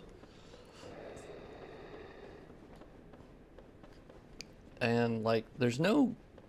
At least none of my changes would facilitate that bug, at least as far as I know, because, like, all I've ever done with the Blighttown textures is the same that I've done with any. Can you try Tomb of the Giants and then coming here? Wait, running all the way from Tomb of the Giants? How does that... Wouldn't you have to run back into the catacombs? Isn't that... Or am I missing a Tomb of the Giants like skip or something? Or are you just talking about warping? Am I just warping?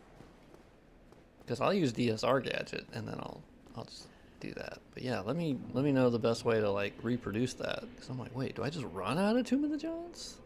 It's a long route. That's crazy.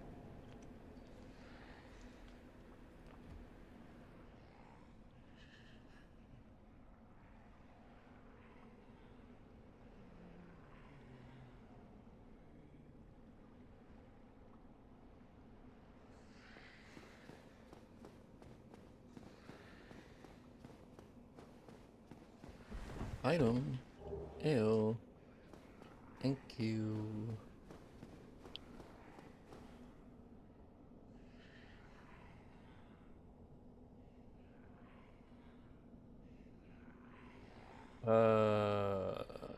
Use the homeward bone after reaching the silver serpent.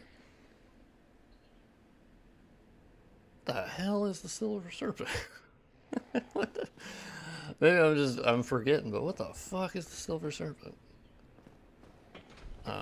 Silver serpent ring? Oh, you mean the gives you more souls? You can also come back normally if you reach Patches. Patches lever. Wait, what? He just kicks you off. What lever? Like, I guess I'm like, wait, out of Tomb of the Giants? I thought the only way out of Tomb of the Giants is to go forward until you get to Nito, or to go back to where you go to the catacombs. Unless I'm crazy. Is there some magical other exit? I'm freely admitting I don't know everything about Dark Souls 1, but really? The lever in the catacombs, I think. Yeah, my chat stopped working again because obviously. If you go to Tomb of the Giants before the Capra Demon, Patches will be at the lever turning the bridge to kill you. Oh, yeah, right. I remember that. He will try to kill you. Interesting. So, should I just warp to Okay, so I guess that's the thing. How should I get to Tomb of the Giants? Should I just run through Catacombs and get there naturally? Since I technically need to do Tomb of the Giants anyway? Okay, once again, it has failed me greatly. Oh, there it is. Okay.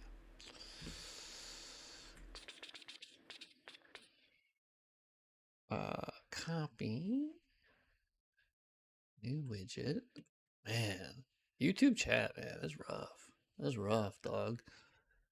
You can disable the AI. Well, yeah, that's true. Yeah. If you go to Tomb of the Giants before, okay. I mean, yeah, I can just disable the AI and run there. Yeah, that's true. DSR gadgets. For science, I shall turn off the AI. Okay. And then we'll see if my chat magically comes back. All right. Well, let's go. Because, yeah, I've never been able to reproduce that bug. I would wonder if it's just because, like, cause all I've ever done is, like, texture upscaling. As far as, like, how textures function. I've never changed how they load, because, like, I can't even really change that anyway. So, I don't even know why it would sometimes not load. Like, that's... Oh, yeah. I also got to upscale this. Oof. That looks nasty. This route, it was 100% for me happening. Interesting. Oh, okay. So before you reach the Silver Serpent Ring, I'm going to be real, I don't remember where that ring is. Then you use a Homeward Bone, then immediately go to Blighttown from Valley of the Drakes. Well, wait, where was your Homeward Bone set at? I guess is my question. Because we also have to make sure that's correct, I guess. Where was your Homeward Bone at?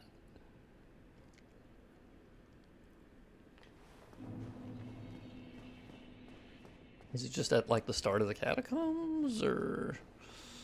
Bitch. Eat it. After you get the Silver Serpent Ring. What? I don't even know where the Silver Serpent Ring is. I've gotten it, obviously, but, like, I don't fucking remember. It's a haze, you know? I think it's somewhere down there. I remember kind of, you know, fiddling around in the dark, and then I found it, and I was like, oh, yeah.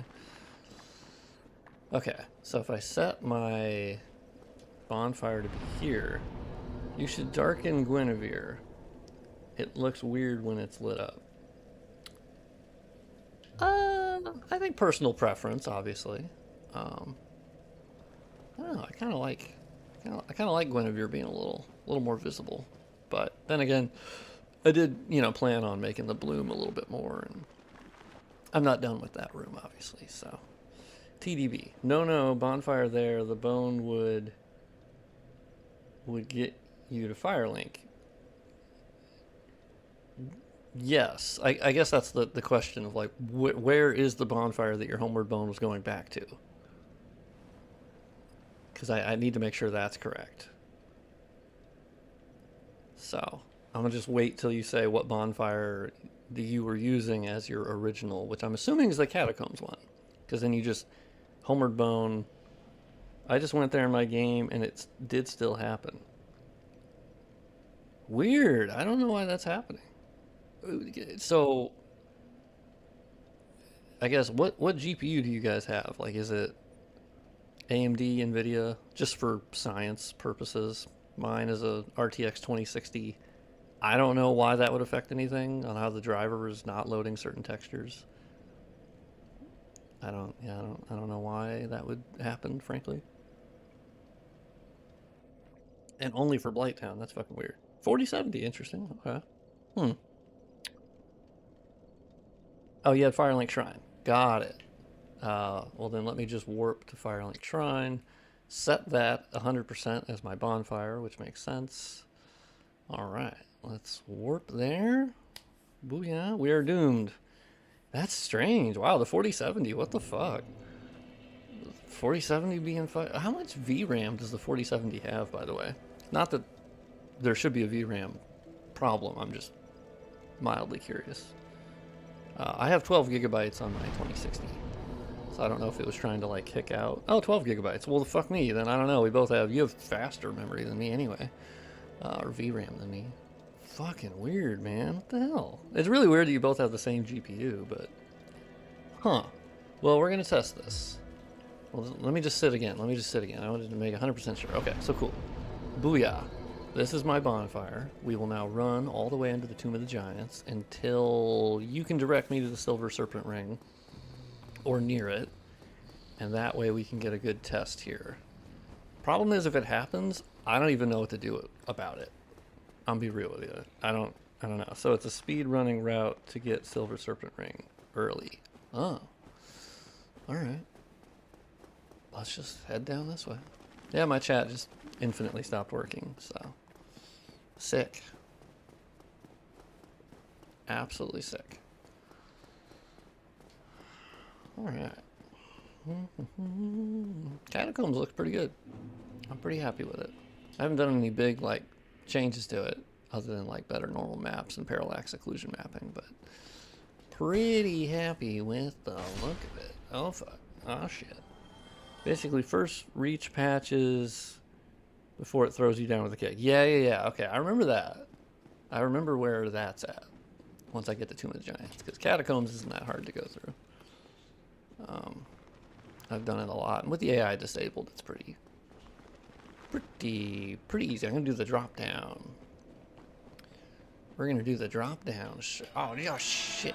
That fucking transient curse, shit ass. Damn it! I wasted one. Fuck. I can get more transient curses. That's not a problem. But damn. Hey, what's up, guys? How's it going? Okay, how's it going?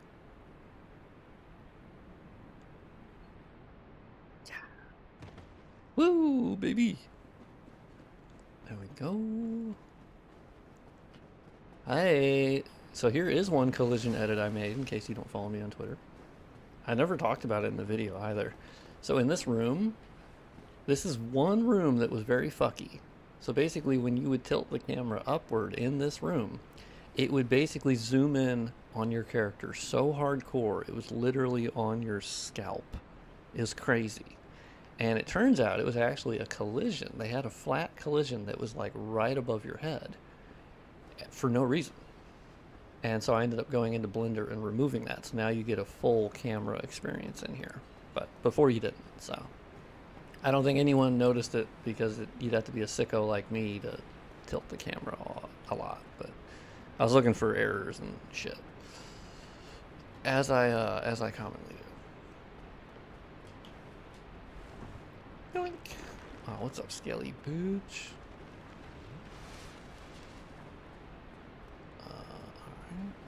Alright. Oh, I'll use the ladder. I could just turn off damage, I guess.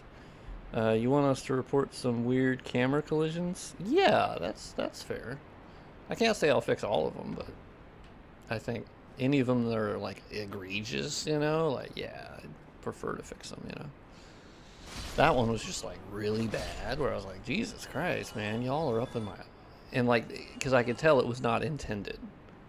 Because the horizontal camera was fine. It was the vertical one that like, it was literally looking at your hair follicles. It just didn't make any sense, right? So I try to look for when it is unintentional. Also, I love the Skelly boys reflecting. You love to see it. What's up, guys? How's it going? Oh, you're hanging out. They're jamming.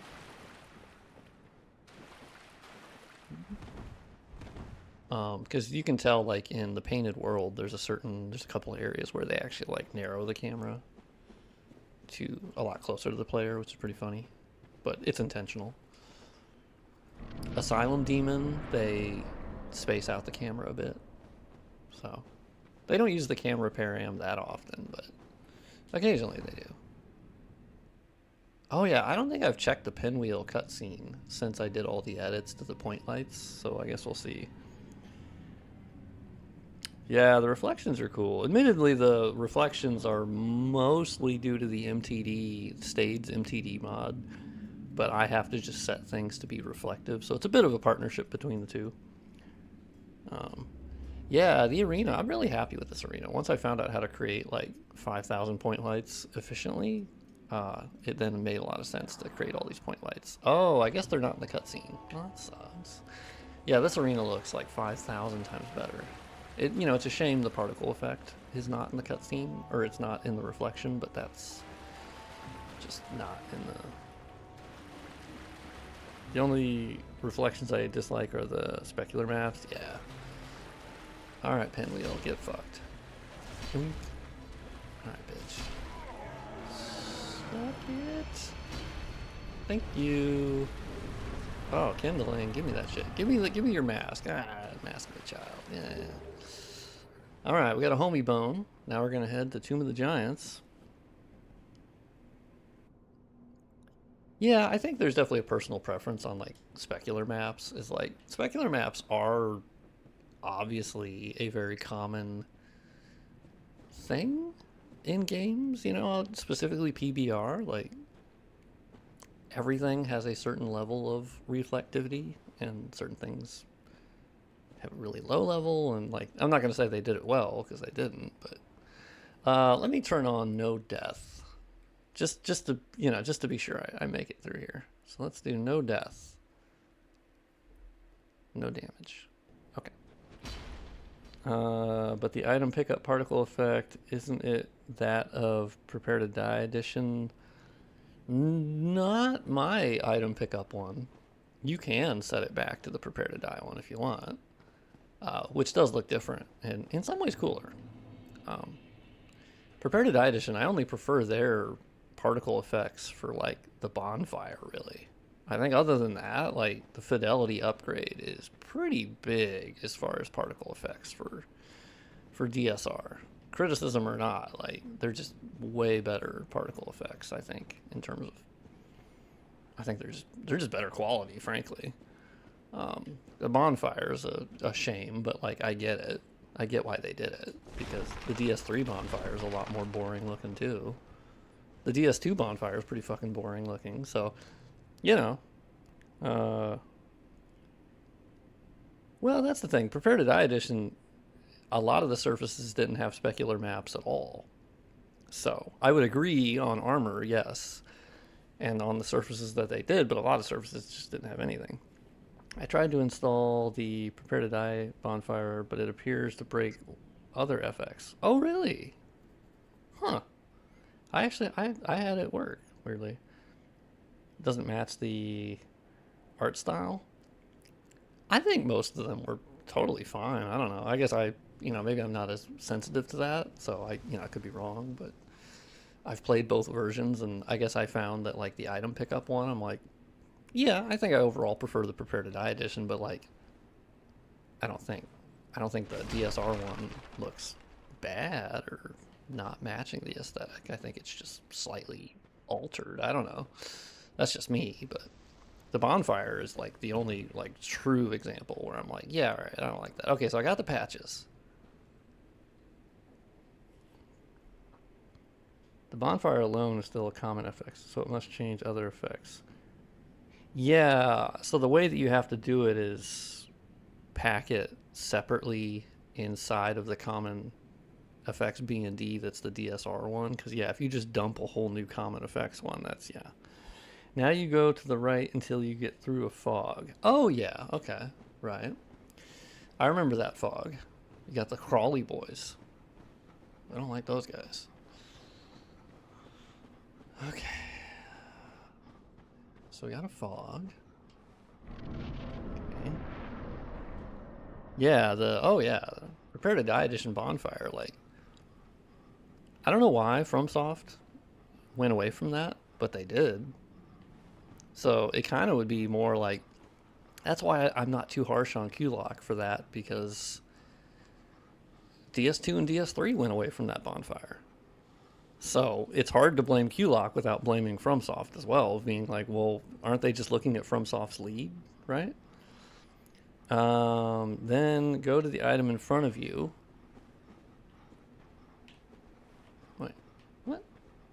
Oh, that item? Okay. Oh, oh. Okay.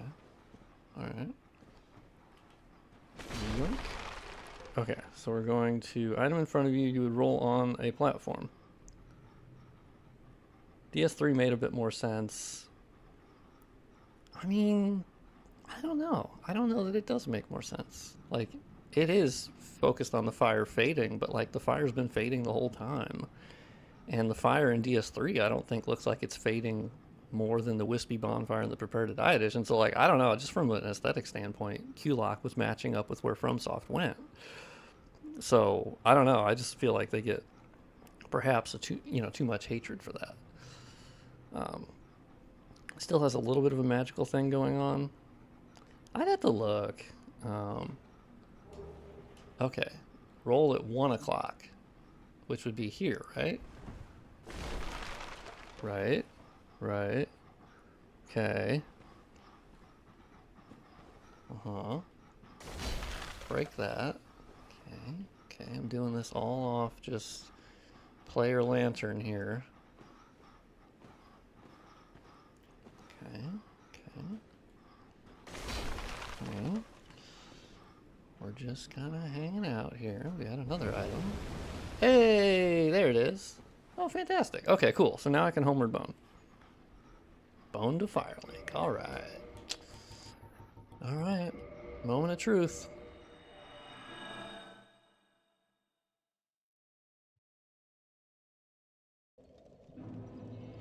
Oh, I'm glad this is helpful for you too. Yeah, I'm like, man, I think it could be a good idea to open up a bug channel for this project in the Discord.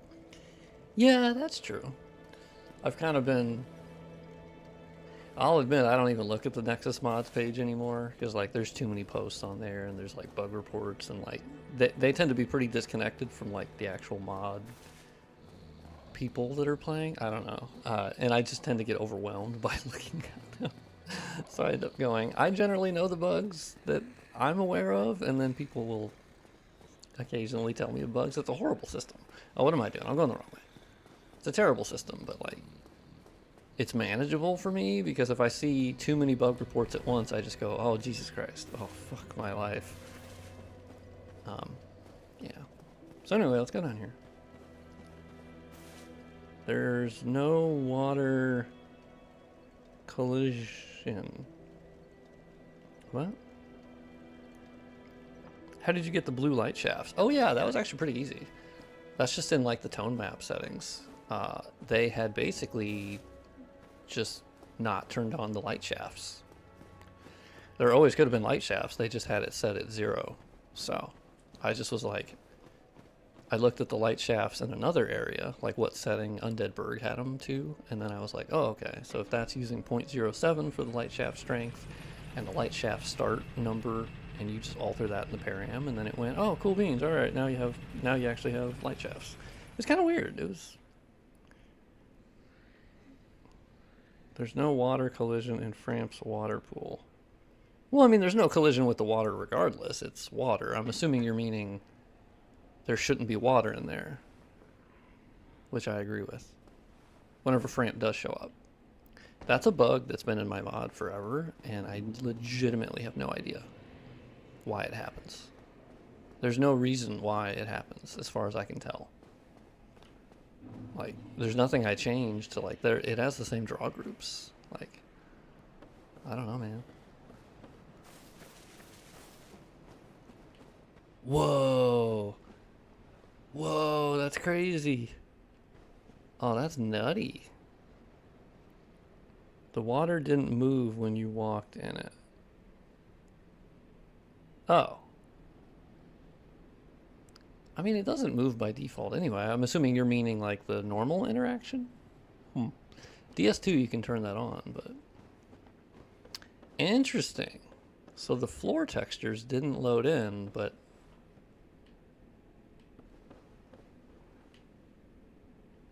Huh.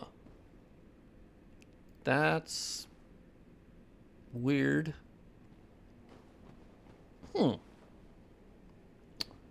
I don't know. I do not know Well, hold on. Let me. Let's go into DSR gadget. That's crazy. Items, shields. I think they're shields. They're maybe they're items, key items. Uh, Maybe it is. No, skull lantern. Yeah, there you go. Yeah, I was gonna create myself a skull lantern. Weird.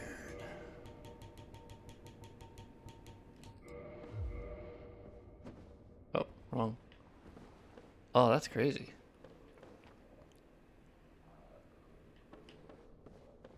Huh. I genuinely don't know why that would happen. So it's loading the object textures.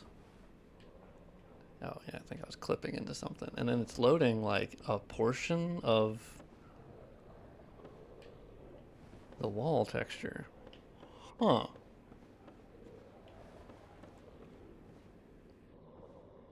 Now that flicker out there, I believe, is normal. That's been a bug I've needed to fix for a while. I just haven't. I think it's Valley of the Drakes still loading in.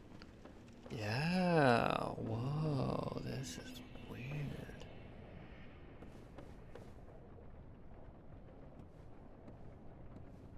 Huh. I don't know, man. I'm trying to think, like, what the fuck is gonna be causing that? Finally, Dark Souls. Okay, yeah, my chat stopped working again. Now go all the way into Blighttown and see what it looks like. If you quick exit and reload, it works. Yeah, that's what I figured. Really? Huh. Yeah, this is really strange. It's never happened to me, but like to have to go into the very specific. Because I've gone into Blighttown on my streams. And personally, I've gone all around this game constantly, every day, and this has never happened. That's crazy. Now you'll notice it's loading object textures. But it's having an issue with a very specific texture, but it's also doing a really weird effect on it. It's loading, it looks like it is loading the texture, but then there's this really weird darkness that's happening on some of it. It's almost like a shadow is being cast. Oh, now my chat randomly starts working? Come on. Yeah, the black bricks on the bridge to Sin's Fortress. I've also never, yeah, never experienced that. It's crazy. Weird. I mean, I don't know. I'm not sure why because it's not a shadow. Because if it was a shadow, like our skull lantern should impact the look of it. But it's very clearly like corruption or something. It's weird. There's no like gameplay reason, like from my modifications, of why this would happen. Because it's loading other... Now, objects are stored separately. Well, kind of. Oh, but even this object is only loading a portion of the textures. It looks like the debug for specularity. Huh. I don't... Huh.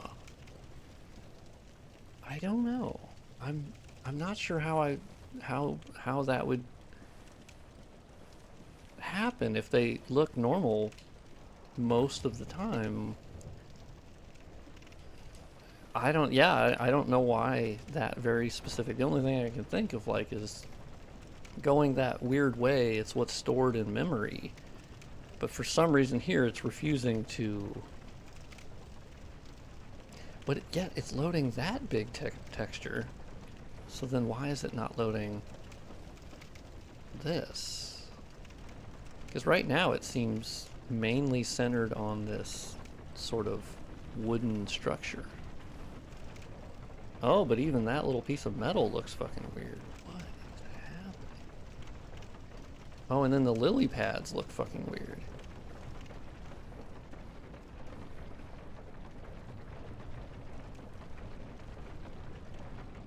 How does Tomb of the Giants make everything dark? Yeah, Tomb of the Giants just does it through params. It just has luminance and different params that darken it. But this is specifically... Well, what's weirder is that it's not the whole map piece. There's like little portions of the wood that is operating normally. It might be a shader overhaul bug. It could be. That's true. That is another part of the equation that like is harder to fix, because there is a bug I already have for shader overhaul, which is in the water reflections. They have like little fireflies, and so that's been a new thing from shader overhaul. So maybe that's crazy. I really like... I don't know, man. Oh, also, that...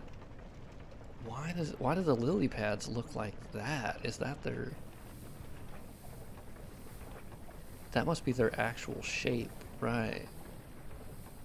No, it's not a bug with shader overhaul. Oh, okay. Got it. So it's been going on for a while. Interesting. I guess it's just baffling that some things are just completely unaffected, but then some things aren't. Huh. Why the lily pads?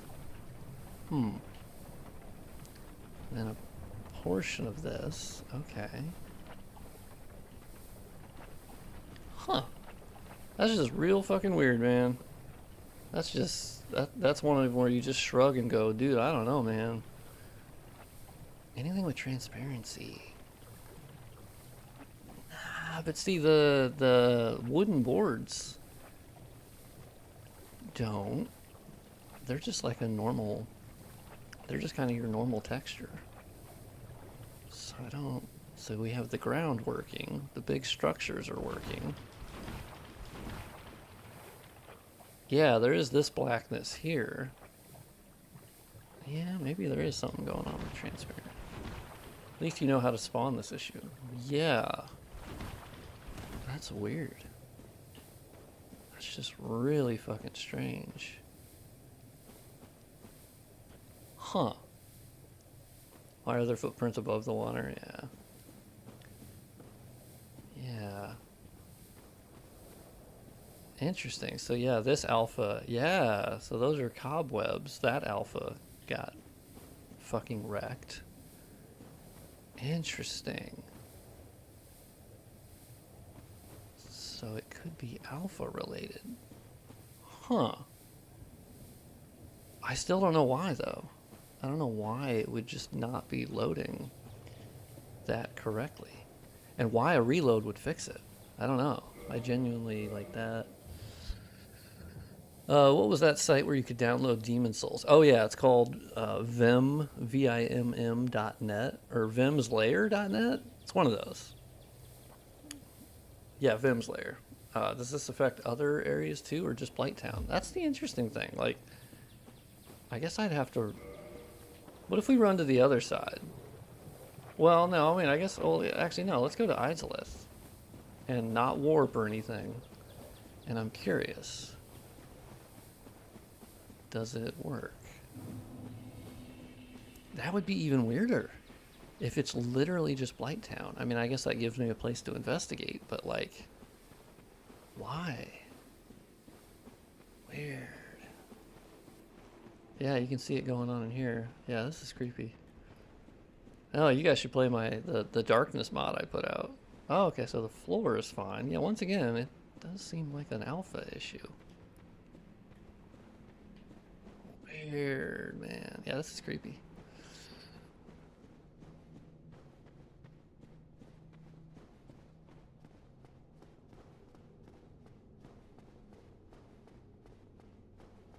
Alright. Hey, Izalith from here looks fine. Every copy is personalized. That's true, that's the goal.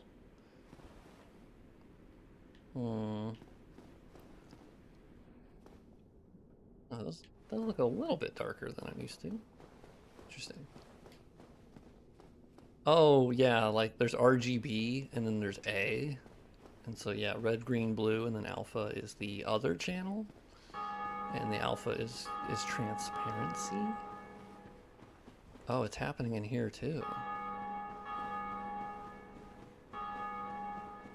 Huh. Yeah, it's also going on here.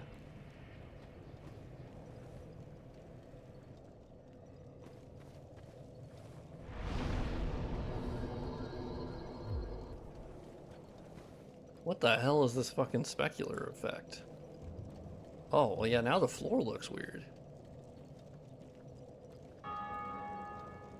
Oh, 50% off for all Dark Souls games? Oh, man, you love to see it.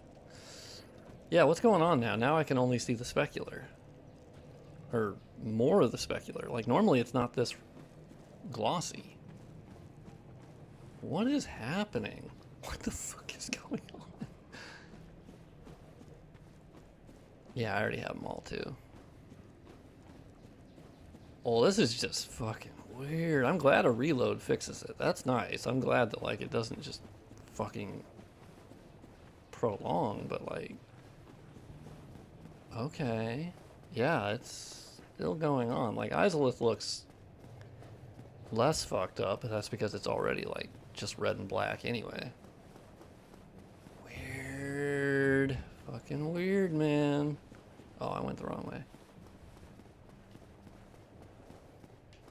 Huh. Don't know. Yeah, I guess this is the pro tip. This is the hidden cut content, is you need to do that exact skip so you can play the game like this. And never log out or reload it. Sometimes the sand in Great Hollow. Weird, man. I wonder if I'm hitting like a texture limit or something. Oh, look at this. Now we're getting this weird transparency effect that is being layered upon Izalith. What the fuck? I don't think Izalith has this effect. Like, what the fuck is going on here? Now it's adding in new alpha? Yeah, this is all Trivia's doing. What the fuck? She's devious, diabolical. She leaves the country. Plants a bug in my mod for months and months until it pays off. Yeah, now there's like this weird fucking outline going on. Yeah, look at this like duplication.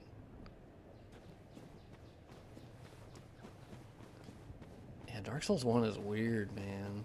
The fact that this can even happen, like, what the fuck did I do? Okay, well, now we can...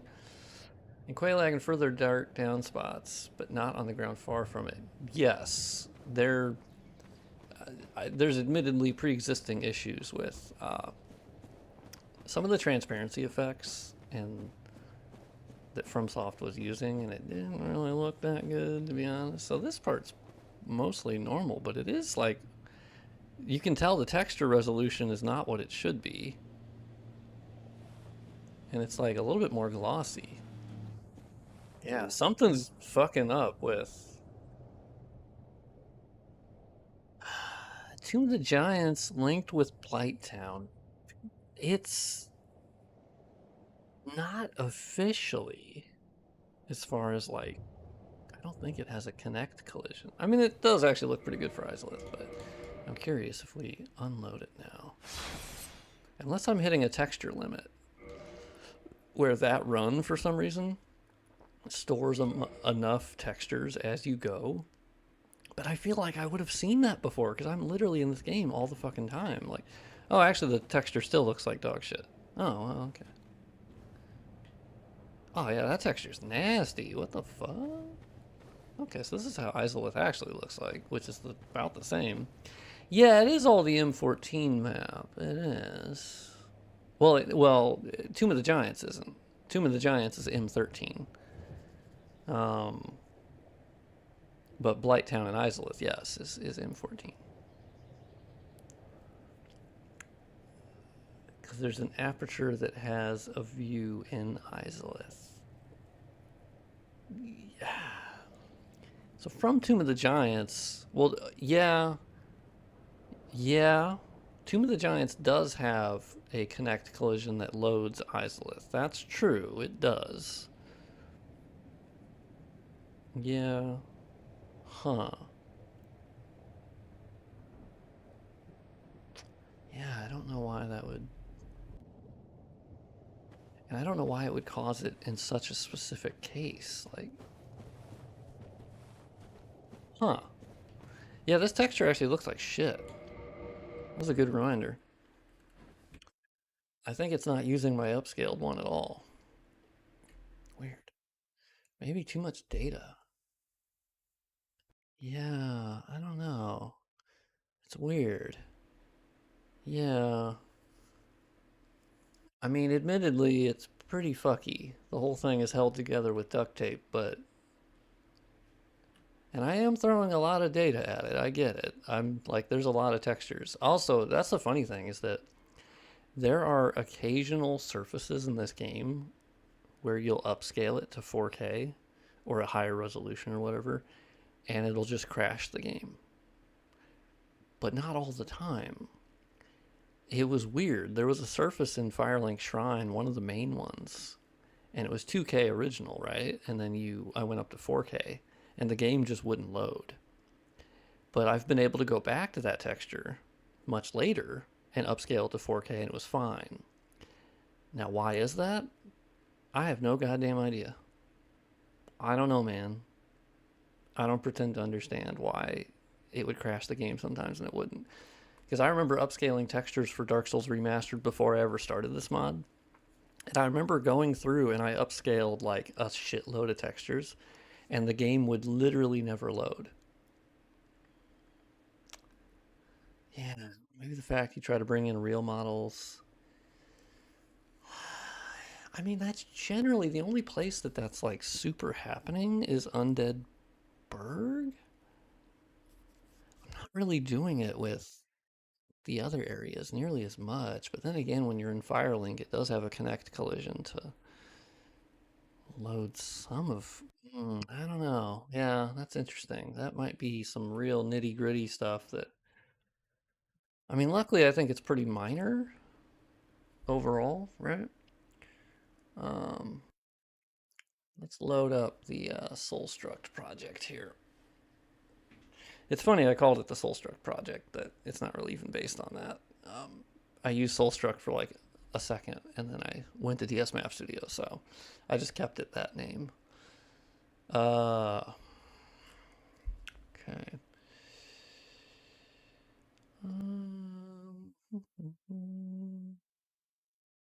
What was I doing? Yeah, Demon Ruins, Lost Isles.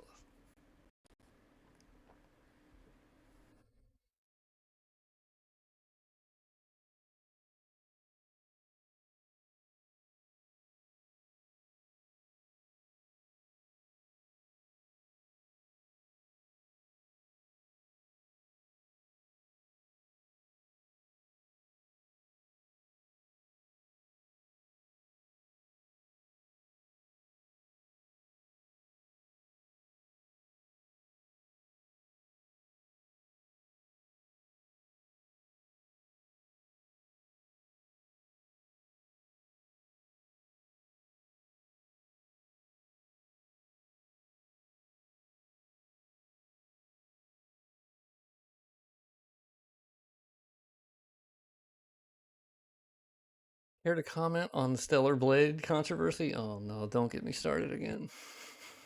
It's one thing I'll say is it's so fucking stupid.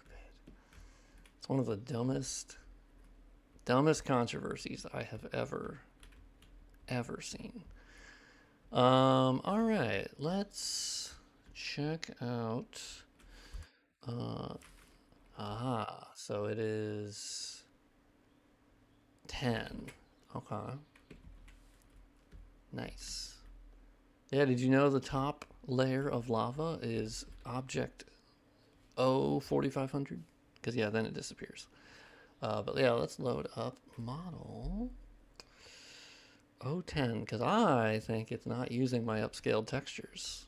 Um, there's something it's not doing because it looks like dog shit. That was real nasty.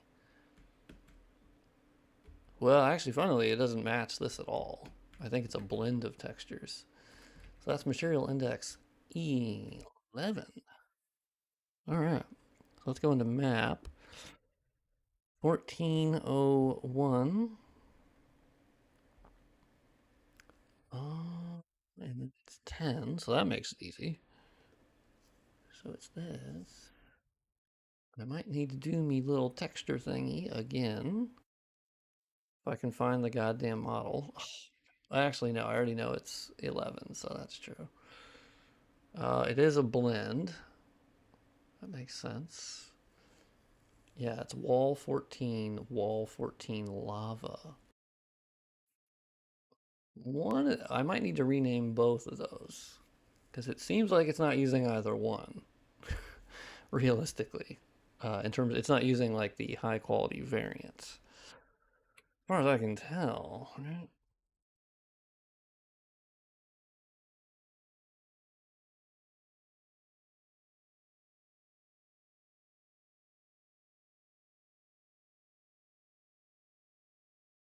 Uh, I'm realizing I haven't gotten another Lord Soul. I keep getting distracted by bugs and things, which I guess is pretty much what's supposed to happen, right? Okay, let's go into M14, and we want M14N. Yes, good, good. So 14 Lav. Really? 1024. Interesting.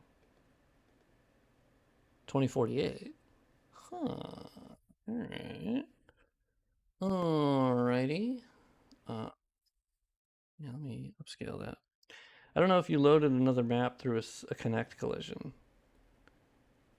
Yeah, I mean that's the thing. I haven't altered any of the connect collisions since I set them back to like default. I I had only changed a couple. That was like months ago. Maybe I need to check the connect collisions again just to make sure. But then again, that's what's weird though is that like that issue doesn't. It's not reproducible except for in that very specific case, which is like, how can I play the game for hundreds and hundreds and hundreds of hours, and that's never happened for me? That's so weird. Okay.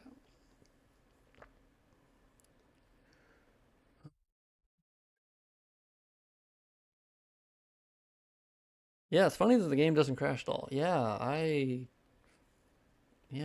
it just kind of lingers on with like weird fucky stuff going on. That's strange. Yeah, I haven't. Well, actually, no. So there is a bug that I don't know that anyone else has encountered, but every once in a while, I'll get a crash in Undead Burg. That's it. Um, that happens once in 100 playthroughs. Could be just a fucking weird like confluence of events, I guess. But yeah, I do get a crash in Undead Burg, and it's kind of in a specific spot, but it's very rare. And I don't even know how to begin to troubleshoot that. Like, I don't know. It just crashes. It just immediately disappears, and I go, uh huh. Okay, all right. I don't know what to do with that. Um, that's like that's a needle in a haystack or something. Like fucking, I don't. Why doesn't it do it all the time? I don't know. And I try to remember, like, okay, what was I doing at the time? Fuck, man, I don't know. Yeah, that texture was pretty nasty. Okay, all right. Let's see what we're getting here. Let's get a little move the chat there.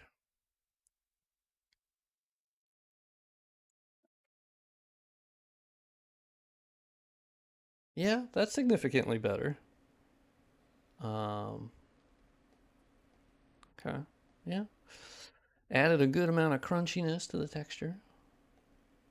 Nice. All right, I like it. I like when the textures upscale the way that I like, especially rock textures. It's really good at rock textures. Yeah, I guess let's upscale that, see if it makes any difference. If it doesn't, then I think it's not loading something. It's just somehow keeping the old one. The classic DSR issue. Okay, so let's get that. What's the normal map looking like? Oh, hell no. 512 by 512? Absolutely. I refuse. I refuse. I simply won't allow it. I'm going to grab the Albedos. Too fucking bad. We're making our own. Alright, let's open up Crazy Bump.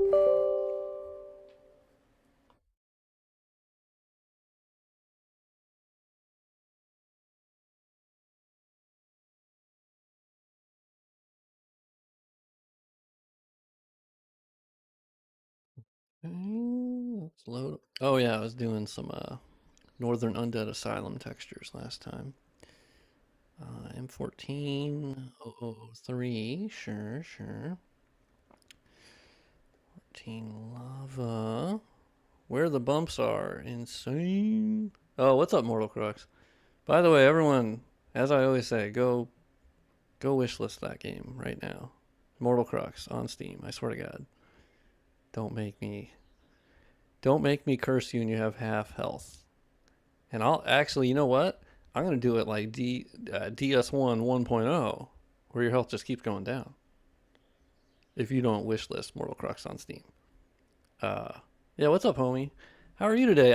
I'm good. I'm currently getting sidetracked a lot by weird fucky issues in Dark Souls One.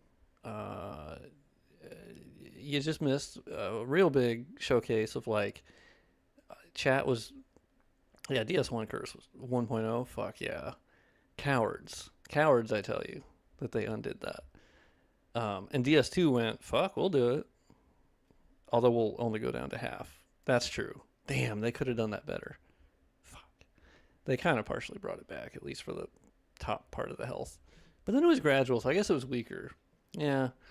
No, you missed like some really weird shit where they were like, "Hey, go to Tomb of the Giants, but go from Firelink to Catacombs to Tomb of the Giants to where the Silver Serpent Ring is, then Homeward Bone back to Firelink, then walk your bitch ass to Blighttown through Valley of the Drakes." And that very specific confluence of events causes certain textures seemingly to not load. Seemingly. But not all of them. But some of them. But the object textures. But some of the map textures. But not all of them. But then it does load the other ones, but then it has this weird blackness as if the Abyss had taken over for reasons. I don't know. And it's only in my mod. And apparently it's existed for a long time. And like, I've played for hundreds and hundreds and hundreds of hours, and like, that's never happened. And you can like quit out and reload and it'll fix it. So I'm like, okay, I'm assuming it just forgot to flush some old shit. And then it, like, I don't know. So that's one where I kind of just throw my hands up and I go, damn, I don't know, dog. I'll look at the connect collisions, I guess, but like, what the fuck? So now I found myself in isolates because it kept happening, or I hadn't reloaded yet, so it's still here, and I was like, oh, that floor looks like shit. I might as well upscale it while I'm here. Um, that's crazy. You always do that route first. I appreciate it. That's a true soldier right there. That's weird, man. I don't fucking like. That's just well, and then I think you were also the one with the black bricks on Sen's Fortress, like on the bridge, and I'm like, dog, that's another one where like I've tried to reproduce that, but I don't know, man. It doesn't happen on my end, so I'm like, oh, that's weird. Okay, let's see how this normal map looks. Well, it looks a lot worse than the default one. It's higher resolution, but that's crazy. That's just real fucking weird. Oh, let me turn off parallax because this is not parallaxed. Not yet. Not yet, dog. Uh, I'm gonna parallax my entire goddamn life. That's what I'm gonna do. Oh, also, I found out how they do parallax in Dark Souls 3. If anyone's interested, it's not terribly interesting. So you're probably not interested. Uh, it's kind of different. It's not as straightforward as QLock did it. Shout out to QLock because they actually made it pretty easy once I figured it out. Yeah, Parallax my fucking life. I'm gonna get that tattooed. It's so nice. It's just so like I don't know. It's a time saver, man. Like I want these bricks to look real good, but man, I don't want to. I'm not a 3D modeler. I'm not gonna go through there start. That's what I was convinced I was gonna have to do at some point was like actually bring in the mesh and like start learning how to do that and then mesh actual like 3D bricks and shit. And so now I'm like, fuck that. Parallax, what a goddamn lifesaver. What did John Parallax come up with that? Who the fuck came up with who figured out parallax occlusion mapping? Because that shit is fucking awesome. Also, shout out to whoever figured out normal mapping. That's also huge. Because I found out DS3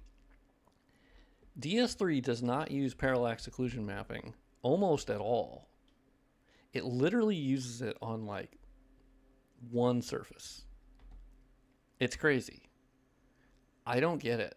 Like it just doesn't. But they have just wonderful normal maps. Like their normal maps are so good that it almost looks like parallax.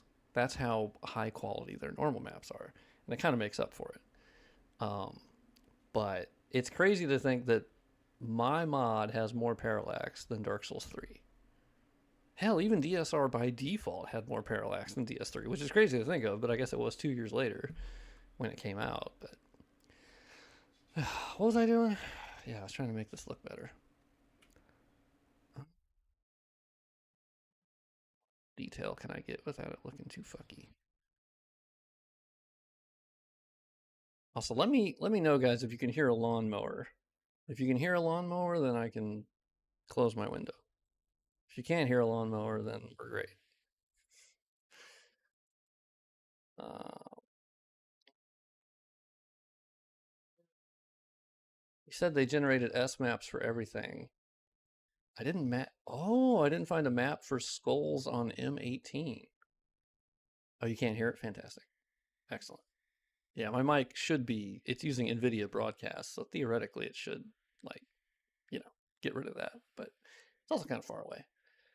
I didn't find a map for skulls. Really? So maybe they missed one. I can see that. You'd have to yeah, you'd have to let me know. Let me know what the model file is for that. I'm very curious because thus far everything has had a specular. Oh, well, although there was a case where, well, it was actually the inverse case. So there's that standard pot that gets used in Undead Burg and Undead Asylum, that like tan looking pot. And weirdly enough, I was going through M16, which is New Londo Ruins, right? And in their texture file, let's see if I can find it because it was really interesting. I mean, actually, it's not. I say that, but like, it's interesting to fucking no one except for maybe we're all sickos, right? Are we just all sickos here? Is this a sicko approved chat?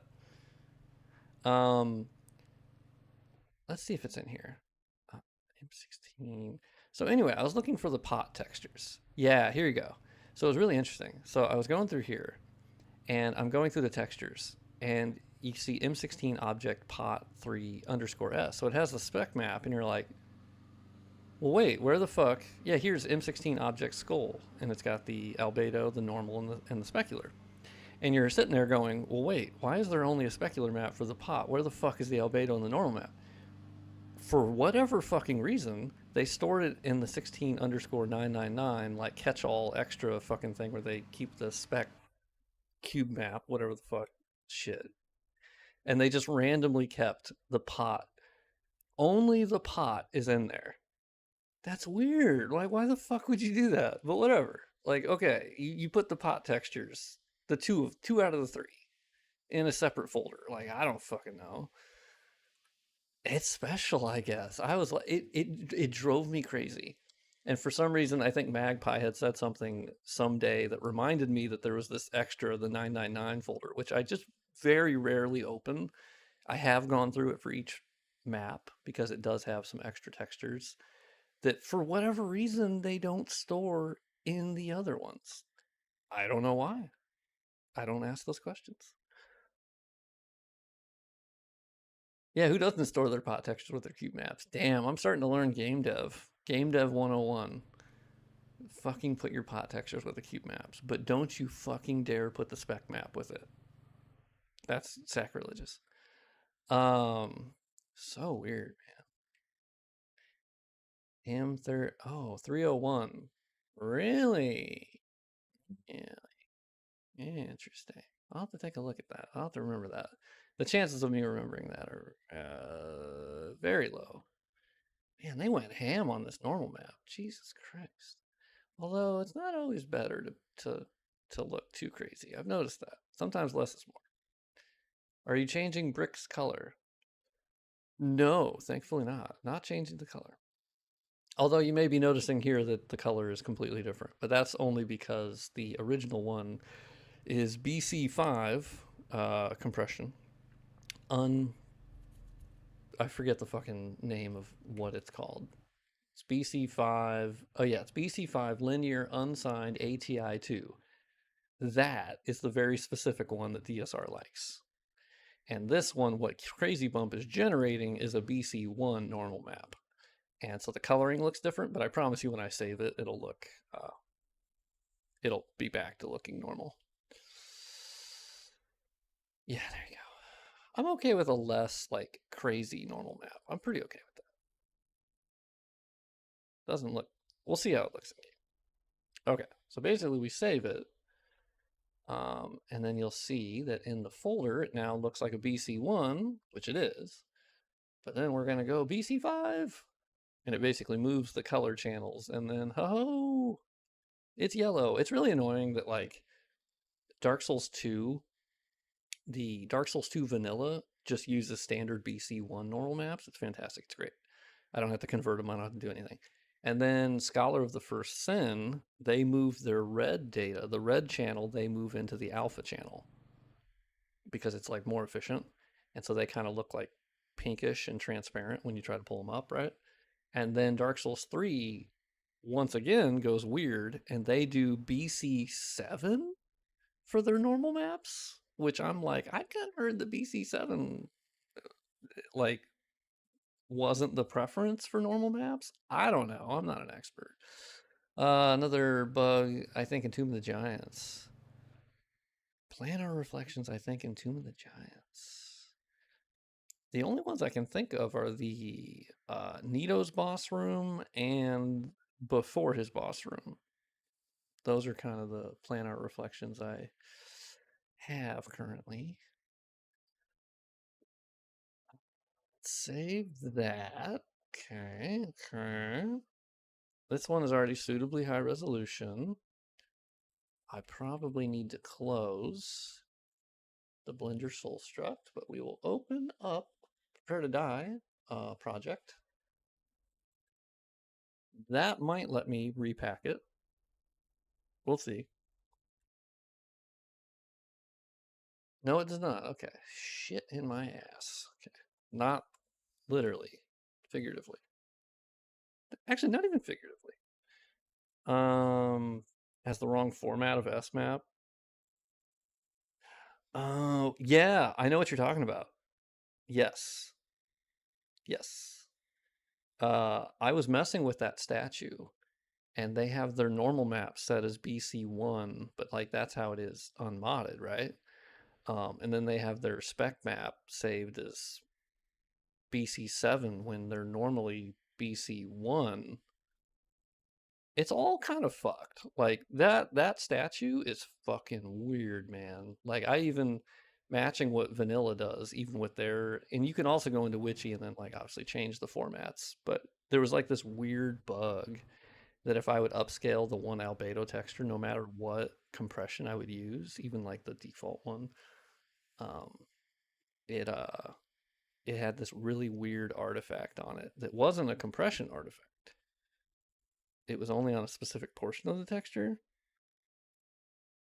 BC5 S map? What the fuck? There's some weird shit going on. Like that statue, I ended up just backing away from that fucking statue because I was like, dude, I'm doing exactly what you're doing in the unmodded game, and you're just not liking it.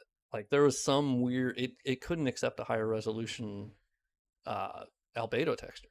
Even though it was the complete same compression and everything, I had matched it up to unmodded, and it just fucking hated it. So I stepped away and was like, nope, nope, I give up. I'll come back to that fucking statue. Maybe I need to rename it to a different texture. That could be. It might be another one of those weird things. Your chat seems to be broken. I know. It's so weird when it starts working again. So I think what I'll do is I'll just close it. Just close it and then just, yeah, there you go. So I'll open it to where you guys can see it, and then I just have to look at my phone, which is fine in the short term, right? In the Tomb of the Giants on a ledge, when you look down, the planar reflections spasm. When you look at the water in the bottom before Pinwheel. Yeah, I could see that being related to... Actually, the texture did get better looking. Interesting. Ooh, look at that texture seam. Oh, Miyazaki. What are you doing? I know you're tiling your textures, but big dog, that is just... That's nasty, dude. Gotta be better than that, you know? I might need to go to 4K on this texture, because I think it's spread on a large enough... Well, it's... look at that texture seam. Oof. Oof. Shit. Okay. Looks very good, this one. Yeah, I like the floor. I think the normal map worked pretty well. I think it's not too extreme. You get a little bit of specular on it. Okay. I haven't adjusted the specular map at all. Hey, what's up, Capra? How you doing? Ah, shit. Hey, see you later, dog. Actually, why am I need to... Fuck, I need to go kill... I need to get the very large ember. I only have 19 minutes left, because I am actually leaving at 5, so... yeah, okay, let's see how quickly I can do it. What am I doing? New Londo Ruins. We'll start where I was before I got sidetracked onto like 5,000 fucking different things. Okay. And then I'm gonna close DSR Gadget. Okay, so I don't have invincibility anymore, you don't need to worry. I am now a mortal, but I only have one transient curse. So this is real bad. This is real bad, guys. I need to get more. They better fucking drop some, let me tell you. I don't remember if I got the Firekeeper soul. I don't know. I don't remember. I still want to replace this fucking fog because it's not even the texture as much as it is the actual Fiverr model file. Like with how it cuts off like that. I know you can make improvements. I know Magpie's gonna chime in here. Yeah, I already did that one that drops 2. Yeah. And then I accidentally ate one. So I need to get one from in here, which I know there's more that's in New Londo, right? Oh, shit, my ass. Shit. Ah, fuck, that's the... I didn't want to... I got plenty of... Okay. Shit. God, could your wind-up not be like 6 fucking years, man? Oh my god. We got like 3 to 5 business days on this fucking swing. Sheesh. Yeah, let's just go this way. Oh my god, I love how it's wet. I know that sounds weird. Don't clip that out. No one clip that out. Don't clip that out. You know what I mean. Don't clip that. Hey, okay, alright. Yeah, don't clip that. Oh, I mean the area where you were... Oh, yeah, okay, the other one. Yeah. I'm always bad about finding the other ones. I specifically love the spec map I made for this. Oh, it looks so nice. Because it didn't actually have any wetness on it until I... That sounds so bad. Don't, chat, don't judge me because of what I'm saying here. I'm talking about textures. I'm being very professional. Just so you know. Shit my ass, you bullshit ass, stupid motherfucking ghost. Okay. You know, and also I'm still doing no HUD run. Motorcycles outside? Yeah, I'm very professional adult. I know. I'm just being very professional. Talking about textures. Okay. Is that more transient curses? Fucking better be. I don't remember. Damn it. Fucking parry dag. Ah, Miyazaki, I know you too well now. Yoink, bitch. Oh shit, I thought you were gonna drop something. Yeah, once I run out of transient curse, I basically just need to, like, get fucked, you know? Also, don't clip that out. Don't clip out any of this. This is all bad. Okay, bitch ass. You're gonna drop transient curse. Oh, okay, yeah, that was a guaranteed drop. Oh shit, she's not dead? Alright, well, that's on me. You didn't drop an item? Rude. Rude. But is this new game? Yeah, this is, I mean, yeah, this character hasn't, this is the character I've been playing on stream, and I haven't really, like, made progress on any area off stream. Except for some occasional modding shenanigans, but nothing too crazy. Okay. I know the way. Now I have more transient curses, which it didn't put it on my bar because of course it didn't. It never does that. I'm very good at this area. Everyone knows it. Everyone, the streets are talking. And they say I'm very good at this area. Oh, bitch. Fucking bitch ass hoe, dudes. Be a very long time before I return. Yeah, that's fair. I play it far too much. I have to love it. Hey, he's floating. Of course he's floating. Hey, what's up with your... Oh, your feet are cutting into the... Fuck, don't worry about it. Hey, what's up?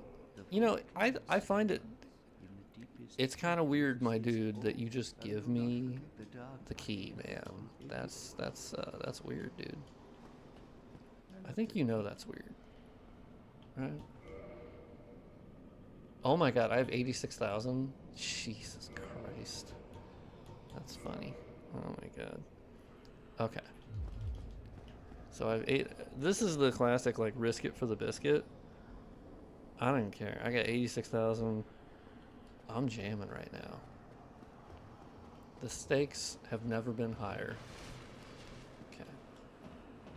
I think that, yeah, transient curse is still working. So we're just gonna yoink, yoink, yoink, yoink. What's up, guys? How's it going? How you doing? Gotta go. Got a business meeting to go to. Fucking shit. Got a real important business meeting to go to. Oh, I went the wrong way. Did I? No? Okay, now I'm lost and I'm scared. Oh. Oh shit, my ass. Oh, no.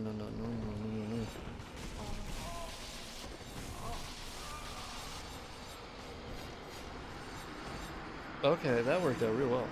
That was great. For particles, you only changed item pickup and bonfire. I haven't done anything. Personally, I have not changed the bonfire. I had at one point, you know, I downloaded the classic bonfire mod, but currently no. And then my item pickup is the same, so looks pretty good. All right, we're gonna speed run. I guess I'll use my little shortcut that I kicked down with the ladder.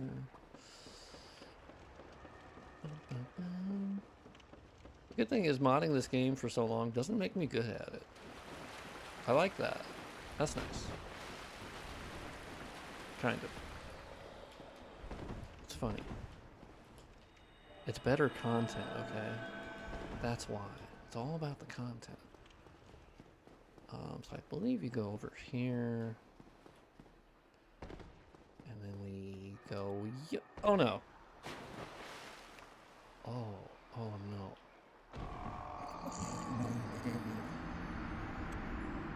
Um. Okay. Well, I put my big toe on something. All right. Well, we go again. We go again. I'm doing it for the content. I lost 86,000 souls for the content, and that is the only reason. I would never purposefully beef it other than for content. And I need you to know that. It's all content related. My raw gamer skill would never allow me to fail on such a level. Okay, alright. You know what?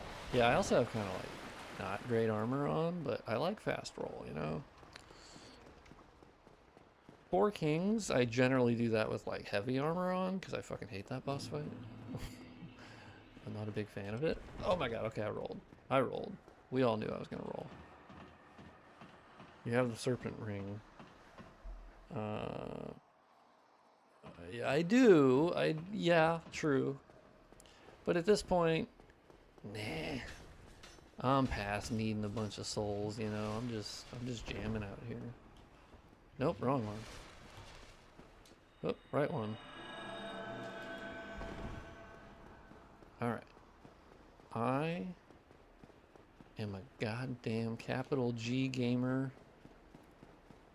And I can make it. I can make it through these places. Man, motorcycles suck, dude. They're so stupid. They're so loud. Oh. Oh! Damn it. I just noticed the problem. Okay, hold on. I need to fix something. Really? I closed DS Map Studio? Really? That's interesting. I disagree. I disagree.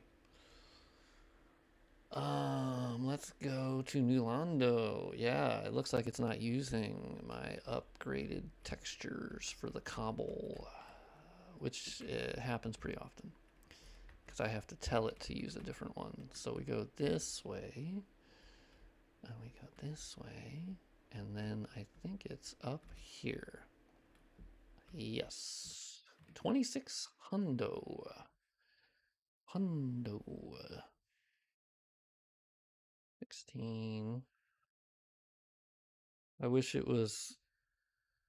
Wish that plus a better fog wall. Wish it was that plus a better fog. 2600, 2600, 2600. There it is. Yeah, I haven't adjusted this one since ever. Ever. Which one is this? Oh, yeah. For some reason they had this weird habit of every stair or set of stairs in the game never use their bump map. I don't know why, or their normal map. Like, I don't get it. Yeah, M16 wall stone. Sure, sure. M floor ground. Let me check. Let me look. M16 floor ground. Oh yeah, so it's OO. Yes, good, good. We must use OO. OO. And then it's still using the O1 height map because it was okay with that. What the fuck are light banks and draw params after M banks? What are S light banks? What? I mean, well, light banks are separate. Like, there's the light bank, the light scatter bank, the fog bank, the tone map bank, the tone correct bank, the depth of field bank. So I don't know about S light banks. Do you mean inside the draw params? I mean, you need to use DS Map Studio. Well, I don't. What do you. See, that's what I'm wondering. I don't know if you're editing it in a weird way. Like, are you not using param editor? Because if you're not using param editor, then yeah, you might get into some wonky shit. But then again, I've opened the params with Witchy, and I've looked at them, and it has the same info that's editable through param editor. So like, yeah, I don't know. Yeah, there's a tone correct, tone map, point light, light scatter, light bank. If you're talking about inside the light bank, there's the in specular number. There's the actual underscore s here. There's the degree rotation, like, and then here's your actual cube maps you're picking. So like, there's that specular, but there's no specific like spec map light bank alternate. I don't know. Yeah, that's unless it's referring to that somehow. Okay, so 401. Scroll to the end.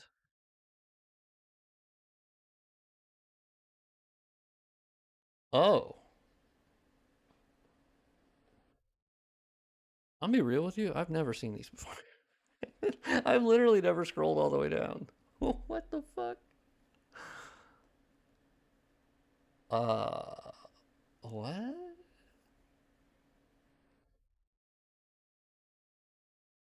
Yeah, what the fuck is this? This reminds me of DS3, I think, where DS3 has different G params and they have like these S variant ones, which are fucking weird and you don't really mess with. Yeah, what are these? Like fucking duplicates? Let me go to the same param entry because I wonder if it's just like the fucking default.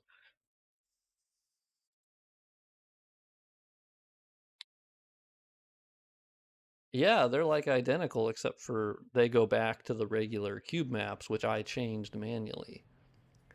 I, oh yeah, because they even do S15 underscore 1, which is for Dark and Orlando. Uh, I don't know. Yeah, that's weird. Because they're all the same. Like these entries are all the same as what they are in the light bank. So I don't know why there's an S10, S12, S. And then the entries here, you can see they're doing the standard ones that are already there in the light bank. Yeah, that's weird. What the fuck? Yeah, if we go to M, yeah, the S10 one is pretty standard. 250. Oh wait, what? They actually have a separate SFX ID. Wait, hold on. Yeah, check that out. Interesting. So look at this M10 light bank. No mention of those two SFXs. Whoa, what the fuck? I don't even know what SFX that is. I'd have to like translate that. There's an M1500 SFX, which must be tied to the Sen's Fortress cutscene, I'm assuming. And then it has an M13 SFX, which is Catacombs, but I don't really know why they would be doing that. Yeah, that's weird, man. I don't know. I'll have to revisit that. That's fucking weird. Okay. Interesting. Interesting. So yeah, let's switch that. DBH, that's good. DB, we have Wallstone. Yeah, my motorcycles can suck ass. Um, you guys might not be able to hear the motorcycle, but it's pretty annoying. Yeah, that's weird. Okay, so it looks like there'd be a way to modify the brightness of SFXs. Because there's never been a way for me to modify that beforehand, other than diving into the actual like, um, uh, the actual like SFX editing, right? But if you can do it through params, wow, that'd be big. That'd be a lot easier. Because I could see there it set the alpha setting to like 1,000 on something. That's interesting. I'll have to get back to that one. Oh, this elevator kind of looks Disgusto El Barfo. Oh yeah, how does this cutscene look? I haven't even played this cutscene. So does it look like dog shit?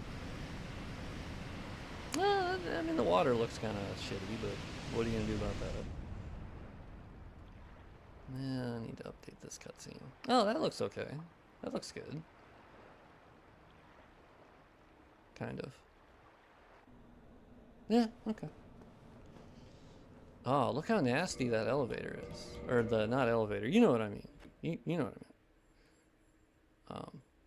Okay, hold on. Let's speed run upgrading this. Hold on.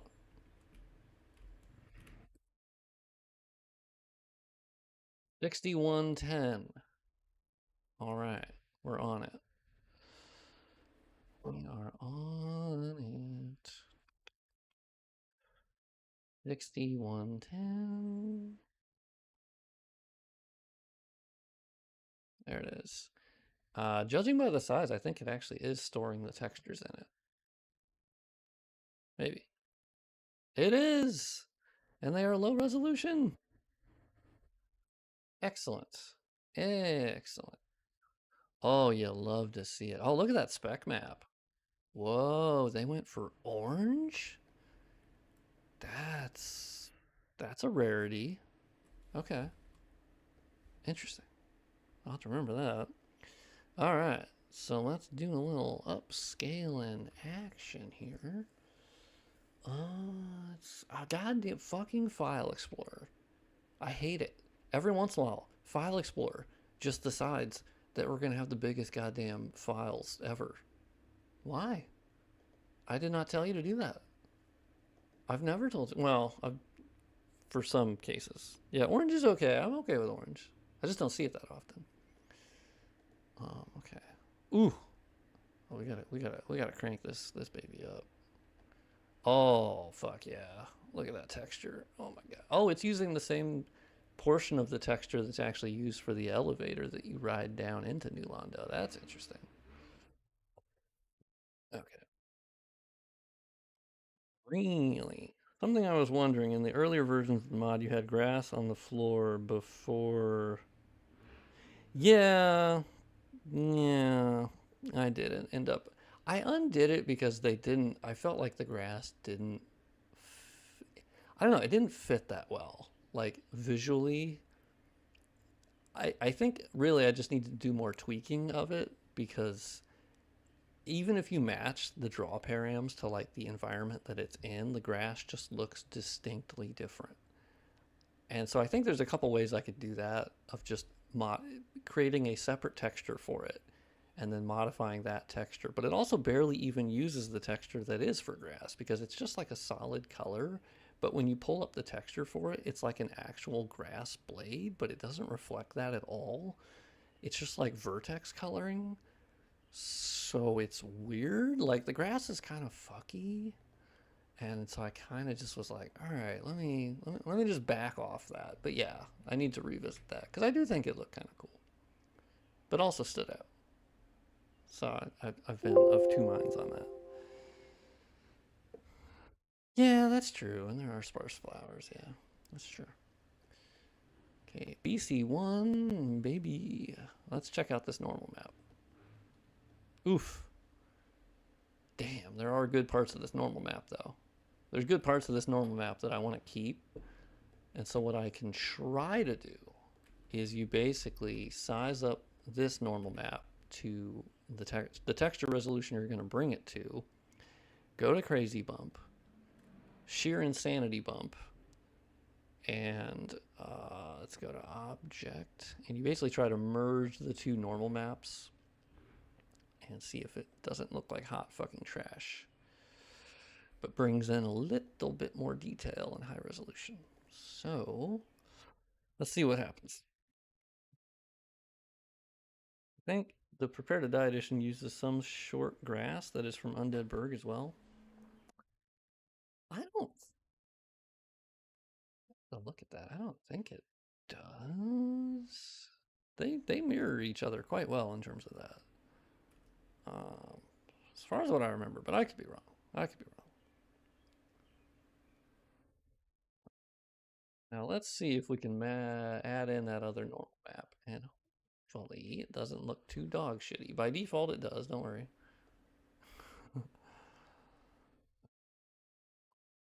We're adding a little bit of detail there, and then we crank down our new normal map, We don't want it to be too crazy now, you know. I'll probably crank it down even to 25. There you go. Get a little bit less. All right. Suitably higher resolution. Save it as BC5. I think above the stairs. Oh,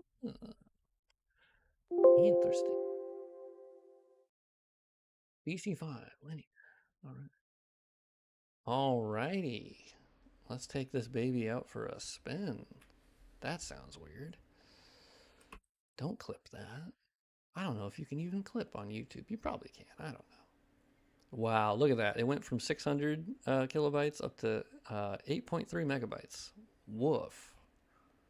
Worth it, though. Worth it. Okay, so we repacked that. And let's check how our little lever pippity poppity looks now. Oh, baby. Oh, it looks so much better. Oh, it's so oh, damn it. The texture below it, though, is... Well, interestingly, it is using the height map. It's just not using the better texture in here. Okay, other thing we got to do real quick.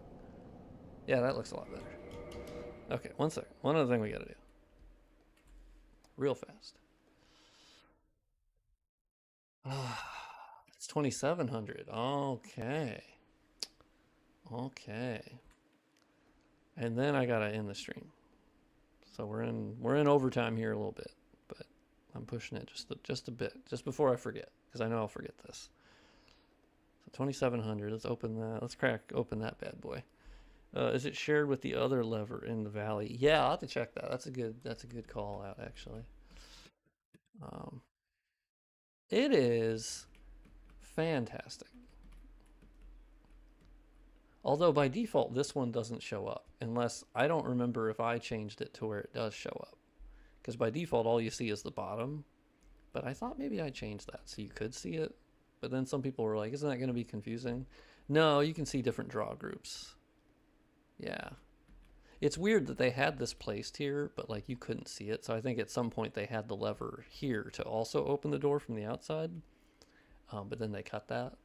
And so now it's only on the inside. So let's open up. So we have 2700. And then I think I talked to Illusory Wall, and he was like, yeah, they originally had an idea to open it from out there. And then they, for some reason, didn't delete it. They just didn't display it. So I was like, oh, okay. Interesting. Here we go. So base, floor, ground, we need... Or no. I don't remember. Is it base, floor? M16. Oh, it's M16 floor, ground. Okay. Let's change that one too. All the stairs, for whatever reason. Fucking weird, man. Base, wall, arch. Yeah, M16. There you go. So M16 floor, ground. Oh. Let's give it its different spec map as well. That's bespoke and normal map. Okay. And I think that should work. In vanilla, it was only the bottom, but with your mod, you actually see it fully. Oh, really? Oh, okay, cool. So I guess I did change that, and I forgot about that. Hey, look at that. We got our better texture and spec map. Oh, it looks so fucking good. Hell yeah, dog. Cool. All right. Well, we got some good improvements on the stream today. Fixed some bugs, did some things. Yeah, every stream I end up... You guys help me fix some bugs, find some new bugs, and these ones I don't actually know how to fix, but some of them. Anyway, thank you for tuning in. I'll see you on Monday. This weekend I am busy, so there's no chance of a pop-up stream or anything, but I appreciate you guys tuning in. It's super fun, super cool. And I'll see you on Monday. Damn it. Yeah, there's my Chrome. I have too many other windows open. But yeah, thank you for tuning in. As always, thank you for helping with the mod and streaming. It's very nice. And maybe needs more specular to match the rest. Yeah, that's true, actually. That's a good call. Yeah, I do need to edit some more spec maps for that area. But But yeah, thank you for tuning in. I'll see you next time.